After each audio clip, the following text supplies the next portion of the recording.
News headlines के प्रायोजक visa गुरु गौरव तलवार, पे ऑल फी आफ्टर वीजा। वीसी ਦੀ ਨਿਯੁਕਤੀ ਤੇ ਹੁਣ ਰਾਜਪਾਲ ਵੀ ਆਰ-ਪਾਰ ਦੇ ਮੂਡ ਦੇ ਵਿੱਚ ਮੀਡੀਆ ਸਾਹਮਣੇ ਖੋਲੀ ਕਾਨੂੰਨ ਦੀ ਕਿਤਾਬ, ਕਿਹਾ ਸਰਕਾਰ ਨਹੀਂ ਕਰ ਰਹੀ ਨਿਯਮਾਂ ਦੀ ਪਾਲਣਾ, ਨਹੀਂ ਹਟਾਇਆ ਵੀਸੀ ਤਾਂ ਲਵਾਂਗਾ ਕਾਨੂੰਨੀ ਸਲਾਹ। ਚਿੱਠੀ ਦੇ ਵਿੱਚ ਵੀਸੀ ਗੋਸਲ ਦੇ ਧਰਮ ਦੇ ਜ਼ਿਕਰ ਦੇ ਉੱਤੇ ਵੀ ਰਾਜਪਾਲ ਨੇ ਜਤਾਇਆ ਸਖਤ ਇਤਰਾਜ਼, ਕਿਹਾ ਇਸ ਨੂੰ ਧਾਰਮਿਕ ਰੰਗਤ ਦੇਣ ਦੀ ਕੀ ਸੀ ਜ਼ਰੂਰਤ, ਨਾ ਲਗਾਏ ਜਾਣ ਬਿਨਾਂ ਵਜ੍ਹਾ ਇਲਜ਼ਾਮ। ਵਿਵਾਦਾਂ ਦੇ ਵਿਚਾਲੇ ਚੰਡੀਗੜ੍ਹ ਦੇ ਵਿੱਚ ਖੇਤੀਬਾੜੀ ਯੂਨੀਵਰਸਿਟੀ ਦੇ ਨਵੇਂ ਵੀਸੀ ਸਤਬੀਰ ਸਿੰਘ ਗੋਸਲ ਕੈਬਨਿਟ ਮੰਤਰੀ ਹਰਪਾਲ ਚੀਮਾ ਦੇ ਨਾਲ ਕੀਤੀ ਮੁਲਾਕਾਤ। ਕਰਮਚਾਰੀਆਂ ਨੂੰ ਪੰਜਾਬ ਸਰਕਾਰ ਦਾ ਵੱਡਾ ਤੋਹਫਾ, 올ਡ ਪੈਨਸ਼ਨ ਸਕੀਮ ਮੁੜ ਕੀਤੀ ਬਹਾਲ। ਖਜ਼ਾਨਾ ਮੰਤਰੀ ਬੋਲੇ ਕਰਮਚਾਰੀਆਂ ਨੂੰ ਓਪੀਐਸ ਦੇ ਵਿੱਚ ਆਉਣ ਦੇ ਲਈ ਦੇਵਾਂਗੇ ਆਪਸ਼ਨ।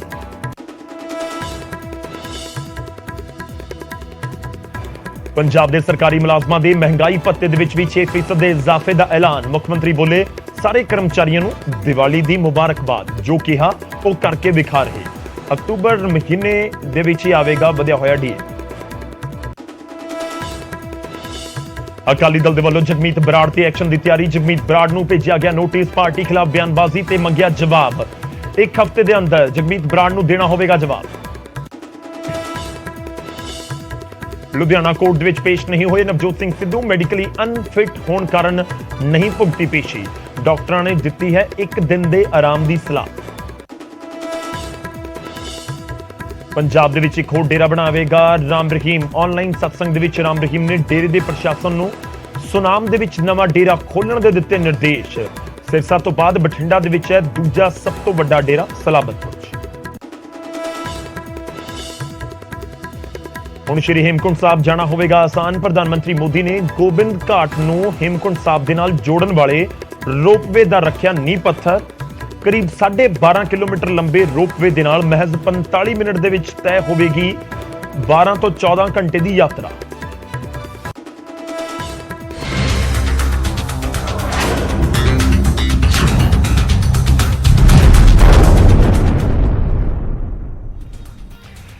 ਸਤਿ ਸ੍ਰੀ ਅਕਾਲ, ਸਵਾਗਤ ਹੈ। ਗੌਰਵ ਸ਼ੁਕਲਾ ਮੈਂ ਹਾਂ ਤੁਹਾਡੇ ਨਾਲ ਹਾਜ਼ਰ ਹਾਂ ਫਰਕ ਤਾਂ ਪੈਂਦਾ ਹੈ ਲੈ ਕੇ। ਜਦੋਂ ਸਰਕਾਰ ਅਤੇ ਰਾਜਪਾਲ ਸੰਵਿਧਾਨਿਕ ਦੋ ਵੱਡੇ ਅਹੁਦੇ ਮੁੱਖ ਮੰਤਰੀ ਤੇ ਰਾਜਪਾਲ ਆਮੋ ਸਾਹਮਣੇ ਹੋ ਜਾਣ ਫਿਰ ਫਰਕ ਤਾਂ ਪੈਂਦਾ ਹੈ। ਜੀ ਹਾਂ, ਸ਼ੁਰੂਆਤ ਇੱਥੋਂ ਹੀ ਕਰਨ ਜਾ ਰਹੇ ਹਾਂ ਦਿਨ ਦੀ ਸਭ ਤੋਂ ਵੱਡੀ ਖਬਰ ਦੇ ਨਾਲ। ਵੀਸੀ ਤੇ ਸਰਕਾਰ ਦੇ ਵਿਚਾਲੇ ਆਰ-ਪਾਰ ਹੁਣ ਨਜ਼ਰ ਆ ਰਹੀ ਹੈ। ਵੀਸੀ ਦੇ ਹੱਕ ਦੇ ਵਿੱਚ ਸਰਕਾਰ ਹੈ ਤਾਂ ਵੀਸੀ ਦੇ ਖਿਲਾਫ ਰਾਜਪਾਲ ਨੇ ਉਹਨਾਂ ਦੀ ਨਿਯੁਕਤੀ ਦੇ ਖਿਲਾਫ। ਕਾਨੂੰਨ ਦੀ ਪਾਲਣਾ ਨਹੀਂ ਕੀਤੀ ਗਈ ਸਰਕਾਰ ਦੇ ਵੱਲੋਂ, ਇਹ ਰਾਜਪਾਲ ਨੇ ਇਲਜ਼ਾਮ ਲਗਾਏ ਨੇ ਤੇ ਰਾਜਪਾਲ ਨੇ ਸਰਕਾਰ ਨੂੰ ਦੋ ਟੁਕ ਵੀ ਕਹਿ ਦਿੱਤਾ ਕਿ ਵੀਸੀ ਨਹੀਂ ਹਟਾਇਆ ਤਾਂ ਫਿਰ ਕਾਨੂੰਨੀ ਸਲਾਹ ਲਈ ਜਾਵੇਗੀ। ਜੀ ਹਾਂ, ਵੱਡੀ ਖਬਰ ਹੈ ਇਸ ਦੇ ਨਾਲ ਹੀ ਸ਼ੁਰੂਆਤ।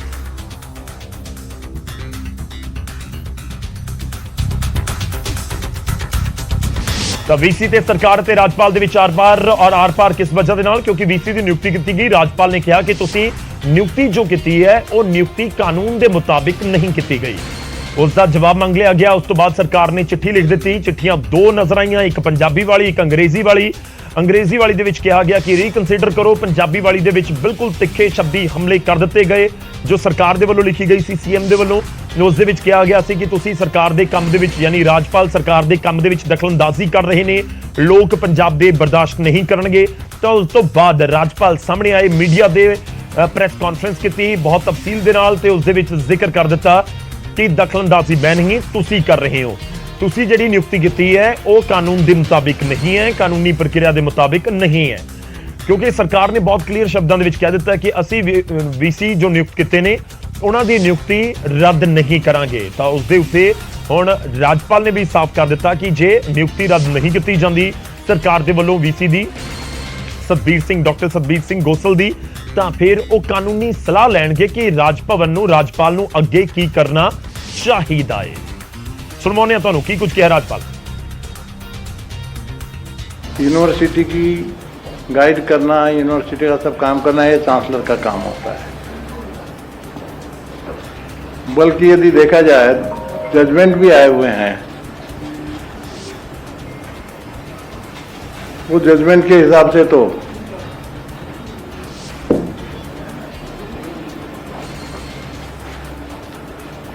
जजमेंट ऐसे हैं कि यूनिवर्सिटी के वर्किंग में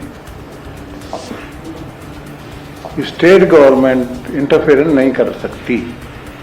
मैं तो पंजाब में आया हूं ना, मैं तो सब गुरुद्वारे में गया हूं, माथा टेकने गया हूं, गुरु नानक देव जी का नाम करता हूं। मैं तो आई एम, मेरी हर चीज में मैं तो कह रहा हूं एक नए मेरे को एक्सपीरियंस मिल रहा है।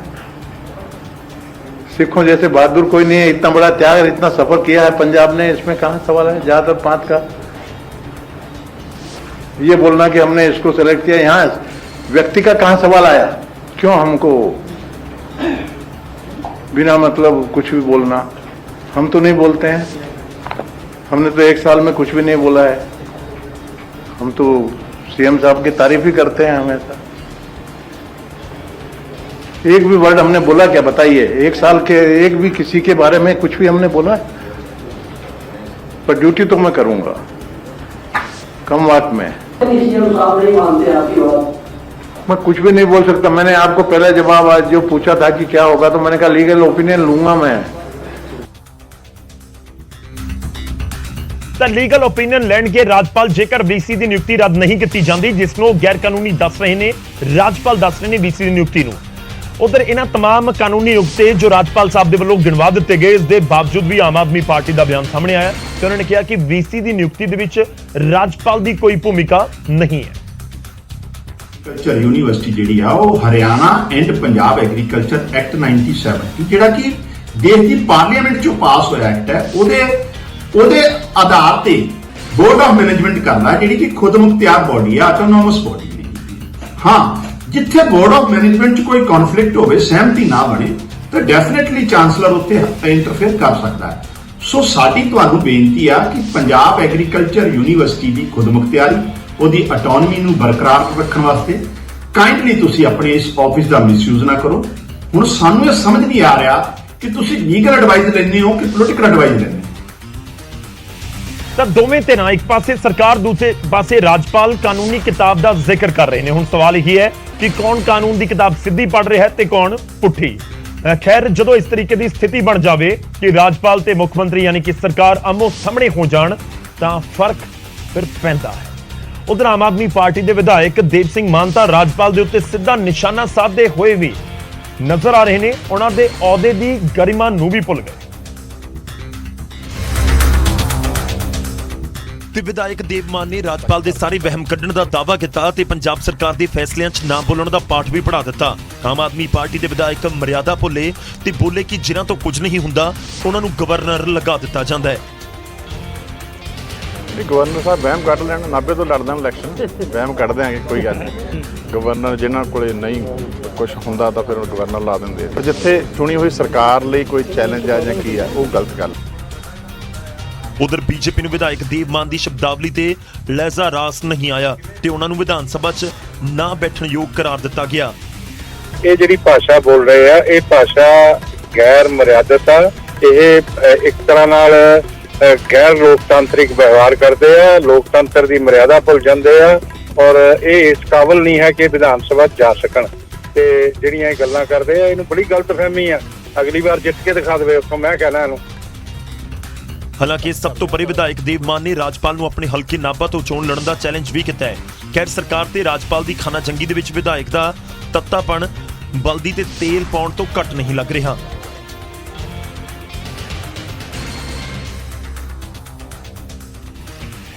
ਖੈਰ, ਵਾਰ ਤਕਰਾਰ ਜਿਹੜੀ ਇਸ ਸਮੇਂ ਚੱਲ ਰਹੀ ਹੈ ਸਰਕਾਰ ਔਰ ਰਾਜਪਾਲ ਦੇ ਵਿਚਾਲੇ, ਪਰ ਉਸ ਵਾਰ ਤਕਰਾਰ ਦੇ ਵਿਚਾਲੇ ਗਰਿਮਾ ਮਰਿਆਦਾ ਜ਼ਰੂਰ ਧਿਆਨ ਰੱਖੀ ਜਾ ਰਹੀ ਹੈ। ਪਰ ਜਦੋਂ ਵਿਧਾਇਕ ਸਿੱਧਾ ਰਾਜਪਾਲ ਨੂੰ ਕਹਿਣ ਕਿ ਵਹਿਮ ਕੱਢ ਦੇਵਾਂਗੇ, ਫਿਰ ਫਰਕ ਤਾਂ ਪੈਂਦਾ ਹੈ। ਉਧਰ ਦੀਵਾਲੀ ਤੋਂ ਪਹਿਲਾਂ ਪੰਜਾਬ ਸਰਕਾਰ ਦੇ ਵੱਲੋਂ ਸਰਕਾਰੀ ਮੁਲਾਜ਼ਮਾਂ ਨੂੰ ਵੱਡੇ ਤੋਹਫੇ ਦਿੱਤੇ ਗਏ ਤੇ ਸ਼ੁੱਕਰਵਾਰ ਨੂੰ ਪੰਜਾਬ ਕੈਬਨਿਟ ਦੀ ਮੀਟਿੰਗ ਹੋਈ, ਜਿਸ ਦੇ ਵਿੱਚ ਮੁਲਾਜ਼ਮਾਂ ਦੀ ਮੰਗ ਨੂੰ ਦੇਖਦਿਆਂ ਪੁਰਾਣੀ ਪੈਨਸ਼ਨ ਸਕੀਮ ਲਾਗੂ ਕਰਨ ਦਾ ਫੈਸਲਾ ਕੀਤਾ ਗਿਆ। ਨਾਲ ਹੀ ਸਰਕਾਰ ਨੇ ਮੁਲਾਜ਼ਮਾਂ ਦੇ ਡੀਏ ਦੇ ਵਿੱਚ 6% ਦਾ ਇਜ਼ਾਫਾ ਵੀ ਕੀਤਾ। ਦੀਵਾਲੀ ਦੇ ਤੋਹਫੇ ਦੇ ਤੌਰ ਤੇ ਅਸੀਂ ਪੰਜਾਬ ਦੇ ਵਿੱਚ 올ਡ ਪੈਨਸ਼ਨ ਸਕੀਮ ਲਾਗੂ ਕਰ ਰਹੇ ਹਾਂ। ਇਹਦਾ ਸਿਧਾਂਤਕ ਤੌਰ ਤੇ ਅੱਜ ਕੈਬਨਿਟ ਦੇ ਵਿੱਚ ਫੈਸਲਾ ਹੋ ਗਿਆ। ਕੈਬਨਿਟ ਮੀਟਿੰਗ ਦੇ ਵਿੱਚ ਸਰਕਾਰੀ ਭਰਤੀ ਨਿਯਮਾਂ ਦੇ ਵਿੱਚ ਵੀ ਬਦਲਾਅ ਨੂੰ ਮਨਜ਼ੂਰੀ ਦਿੱਤੀ ਗਈ ਹੈ, ਜਿਸ ਦੇ ਤਹਿਤ ਹੁਣ ਸਰਕਾਰੀ ਨੌਕਰੀਆਂ ਦੇ ਵਿੱਚ ਪੰਜਾਬੀਆਂ ਨੂੰ ਤਰਜੀਹ ਦਿੱਤੀ ਜਾਵੇਗੀ। ਨੌਕਰੀਆਂ ਦੇ ਲਈ ਉਮੀਦਵਾਰਾਂ ਦਾ ਪੰਜਾਬੀ ਭਾਸ਼ਾ ਦਾ ਟੈਸਟ ਲਾਜ਼ਮੀ ਕਰ ਦਿੱਤਾ ਗਿਆ ਹੈ ਤੇ ਟੈਸਟ ਦੇ ਵਿੱਚ 50% ਨੰਬਰ ਵੀ ਜ਼ਰੂਰੀ ਹੋਣਗੇ।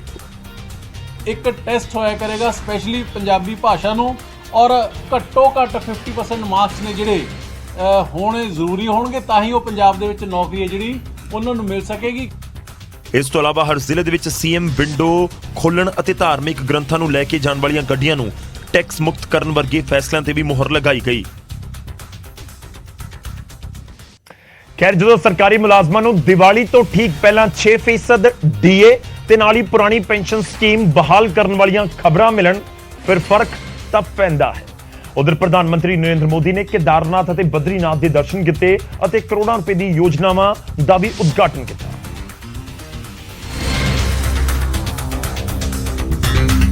ਕੇਦਾਰਨਾਥ ਦੇ ਵਿੱਚ ਪ੍ਰਧਾਨ ਮੰਤਰੀ ਮੋਦੀ ਗਰਭਗ੍ਰਹਿ ਦੇ ਵਿੱਚ ਤਕਰੀਬਨ 20 ਮਿੰਟ ਤੱਕ ਪੂਜਾ ਕਰਦੇ ਰਹੇ। ਇਸ ਮੌਕੇ ਤੇ ਪ੍ਰਧਾਨ ਮੰਤਰੀ ਨੇ ਵਿਸ਼ੇਸ਼ ਪਹਿਰਾਵਾ ਪਾਇਆ ਹੋਇਆ ਸੀ ਜੋ ਉਹਨਾਂ ਨੂੰ ਹਿਮਾਚਲ ਦੀਆਂ ਮਹਿਲਾਵਾਂ ਨੇ ਗਿਫਟ ਕੀਤਾ ਸੀ। ਚੰਬਾ ਦੀਆਂ ਮਹਿਲਾਵਾਂ ਨੇ ਇਹ ਪੋਸ਼ਾਕ ਆਪਣੇ ਹੱਥਾਂ ਦੇ ਨਾਲ ਬਣਾਈ ਅਤੇ ਪ੍ਰਧਾਨ ਮੰਤਰੀ ਮੋਦੀ ਨੂੰ ਗਿਫਟ ਕੀਤੀ ਸੀ। ਇਸ ਨੂੰ ਚੋਲਾ ਡੋਰਾ ਕਹਿੰਦੇ ਨੇ। ਇਸ ਦੇ ਉੱਤੇ ਪਿੱਛੇ ਸਵਾਸਤਿਕ ਬਣਿਆ। ਗਰਭਗ੍ਰਹਿ ਦੇ ਵਿੱਚ ਤਕਰੀਬਨ 20 ਮਿੰਟ ਪੂਜਾ ਕਰਨ ਤੋਂ ਬਾਅਦ ਪ੍ਰਧਾਨ ਮੰਤਰੀ ਨੇ ਆਦਿ ਸ਼ੰਕਰਾਚਾਰਿਆ ਦੀ ਸਮਾਧੀ ਦੇ ਦਰਸ਼ਨ ਕੀਤੇ। ਪ੍ਰਧਾਨ ਮੰਤਰੀ ਕੇਦਾਰਨਾਥ ਦੇ ਵਿੱਚ ਕਰੀਬ 2 ਘੰਟੇ ਰੁਕਣ ਤੋਂ ਬਾਅਦ ਬਦਰੀਨਾਥ ਪਹੁੰਚੇ, ਜਿੱਥੇ ਉਹ ਕਰੀਬ 30 ਮਿੰਟ ਤੱਕ ਰੁਕੇ। ਇਸ ਤੋਂ ਬਾਅਦ ਉਹ ਭਾਰਤ ਚੀਨ ਸਰਹੱਦ ਤੇ ਪੈਣ ਵਾਲੇ ਆਖਰੀ ਪਿੰਡ ਮਾਣਾ ਦਾ ਦੌਰਾ ਕਰਨ ਪਹੁੰਚੇ। ਕੇਦਾਰਨਾਥ ਦਰਸ਼ਨ ਤੋਂ ਬਾਅਦ ਮੋਦੀ ਨੇ 3400 ਕਰੋੜ ਤੋਂ ਜ਼ਿਆਦਾ ਦੀਆਂ ਯੋਜਨਾਵਾਂ ਦਾ ਆਗਾਜ਼ ਕੀਤਾ। ਪ੍ਰਧਾਨ ਮੰਤਰੀ ਨੇ ਰੋਪਵੇ ਯੋਜਨਾ ਦਾ ਵੀ ਨੀਂਹ ਪੱਥਰ ਰੱਖਿਆ। ਇਹ ਰੋਪਵੇ 9.7 ਕਿਲੋਮੀਟਰ ਲੰਬਾ ਹੋਵੇਗਾ ਜੋ ਗੋਰੀਕੁੰਡ ਤੋਂ ਕੇਦਾਰਨਾਥ ਨੂੰ ਜੋੜੇਗਾ। ਅਜੇ ਦੂਰੀ ਤੈਅ ਕਰਨ ਦੇ ਵਿੱਚ ਤਕਰੀਬਨ 6 ਘੰਟੇ ਲੱਗਦੇ ਨੇ। ਰੋਪਵੇ ਬਣਨ ਤੋਂ ਬਾਅਦ ਇਹ ਯਾਤਰਾ 30 ਮਿੰਟ ਦੇ ਵਿੱਚ ਪੂਰੀ ਹੋ ਸਕੇਗੀ। ਪ੍ਰਧਾਨ ਮੰਤਰੀ ਬਣਨ ਤੋਂ ਬਾਅਦ ਨਰਿੰਦਰ ਮੋਦੀ ਦੀ ਇਹ 6ਵੀਂ ਕੇਦਾਰਨਾਥ ਯਾਤਰਾ ਰਹੀ।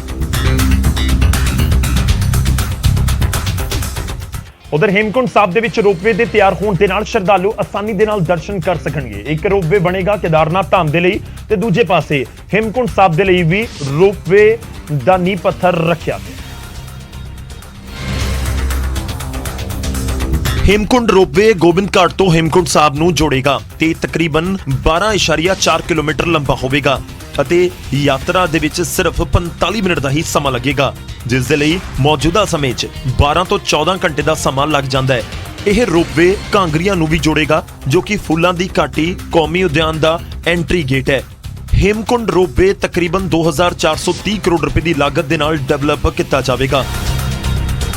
ਇਹ ਸਥਾਨ 12.5 ਕਿਲੋਮੀਟਰ ਜਿਹੜਾ ਰੋਪਵੇ ਆ, ਇਹ ਸ਼੍ਰੀ ਹੇਮਕੁੰਟ ਸਾਹਿਬ ਜਿਹੜੇ ਯਾਤਰੀ ਅੱਗੇ ਤਕਰੀਬਨ 13-14 ਕਿਲੋਮੀਟਰ ਦਾ ਸਫ਼ਰ ਕਰਦੇ ਸੀ ਔਰ ਇੱਕ ਦਿਨ ਪੂਰਾ ਲੱਗ ਜਾਂਦਾ ਸੀ, ਕੇਵਲ 45 ਮਿੰਟ ਦੇ ਅੰਦਰ ਇਹ ਸਫ਼ਰ ਹੁਣ ਪੂਰਾ ਹੋਊਗਾ ਇਸ ਰੋਪਵੇ ਕਾਰ ਦੇ ਰਾਹੀਂ। ਹਰਿਆਣਾ ਸਿੱਖ ਗੁਰਦੁਆਰਾ ਪ੍ਰਬੰਧਕ ਕਮੇਟੀ ਨੇ ਵੀ ਪ੍ਰਧਾਨ ਮੰਤਰੀ ਦਾ ਸਿੱਖ ਸ਼ਰਧਾਲੂਆਂ ਨੂੰ ਦਿੱਤੇ ਗਏ ਤੋਹਫੇ ਦੇ ਉੱਤੇ ਧੰਨਵਾਦ ਕੀਤਾ।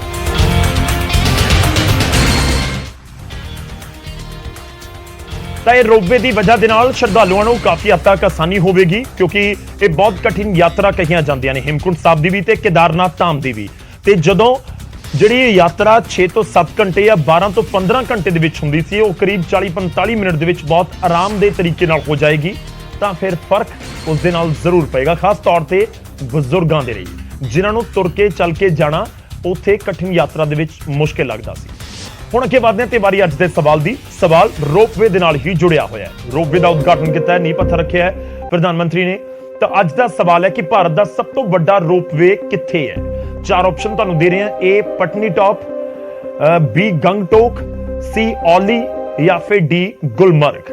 ਤਾਂ ਸਹੀ ਆਪਸ਼ਨ ਕੀ ਹੈ ਉਹ ਅਸੀਂ ਤੁਹਾਨੂੰ ਦੱਸਾਂਗੇ ਇਸ ਪ੍ਰੋਗਰਾਮ ਦੇ ਆਖਿਰ ਦੇ ਵਿੱਚ ਕਿ ਦੇਸ਼ ਦੇ ਵਿੱਚ ਸਭ ਤੋਂ ਵੱਡਾ ਰੋਪਵੇ ਕਿੱਥੇ ਹੈ, ਕਦੋਂ ਬਣਿਆ ਸੀ, ਕੀ ਕੁਝ ਉਸ ਦੇ ਨਾਲ ਜੁੜੀ ਹੋਈ ਜਾਣਕਾਰੀ ਹੈ ਇਸ ਪ੍ਰੋਗਰਾਮ ਦੇ ਆਖਿਰ ਦੇ ਵਿੱਚ ਤੁਹਾਡੇ ਸਾਹਮਣੇ ਅਸੀਂ ਰੱਖਾਂਗੇ।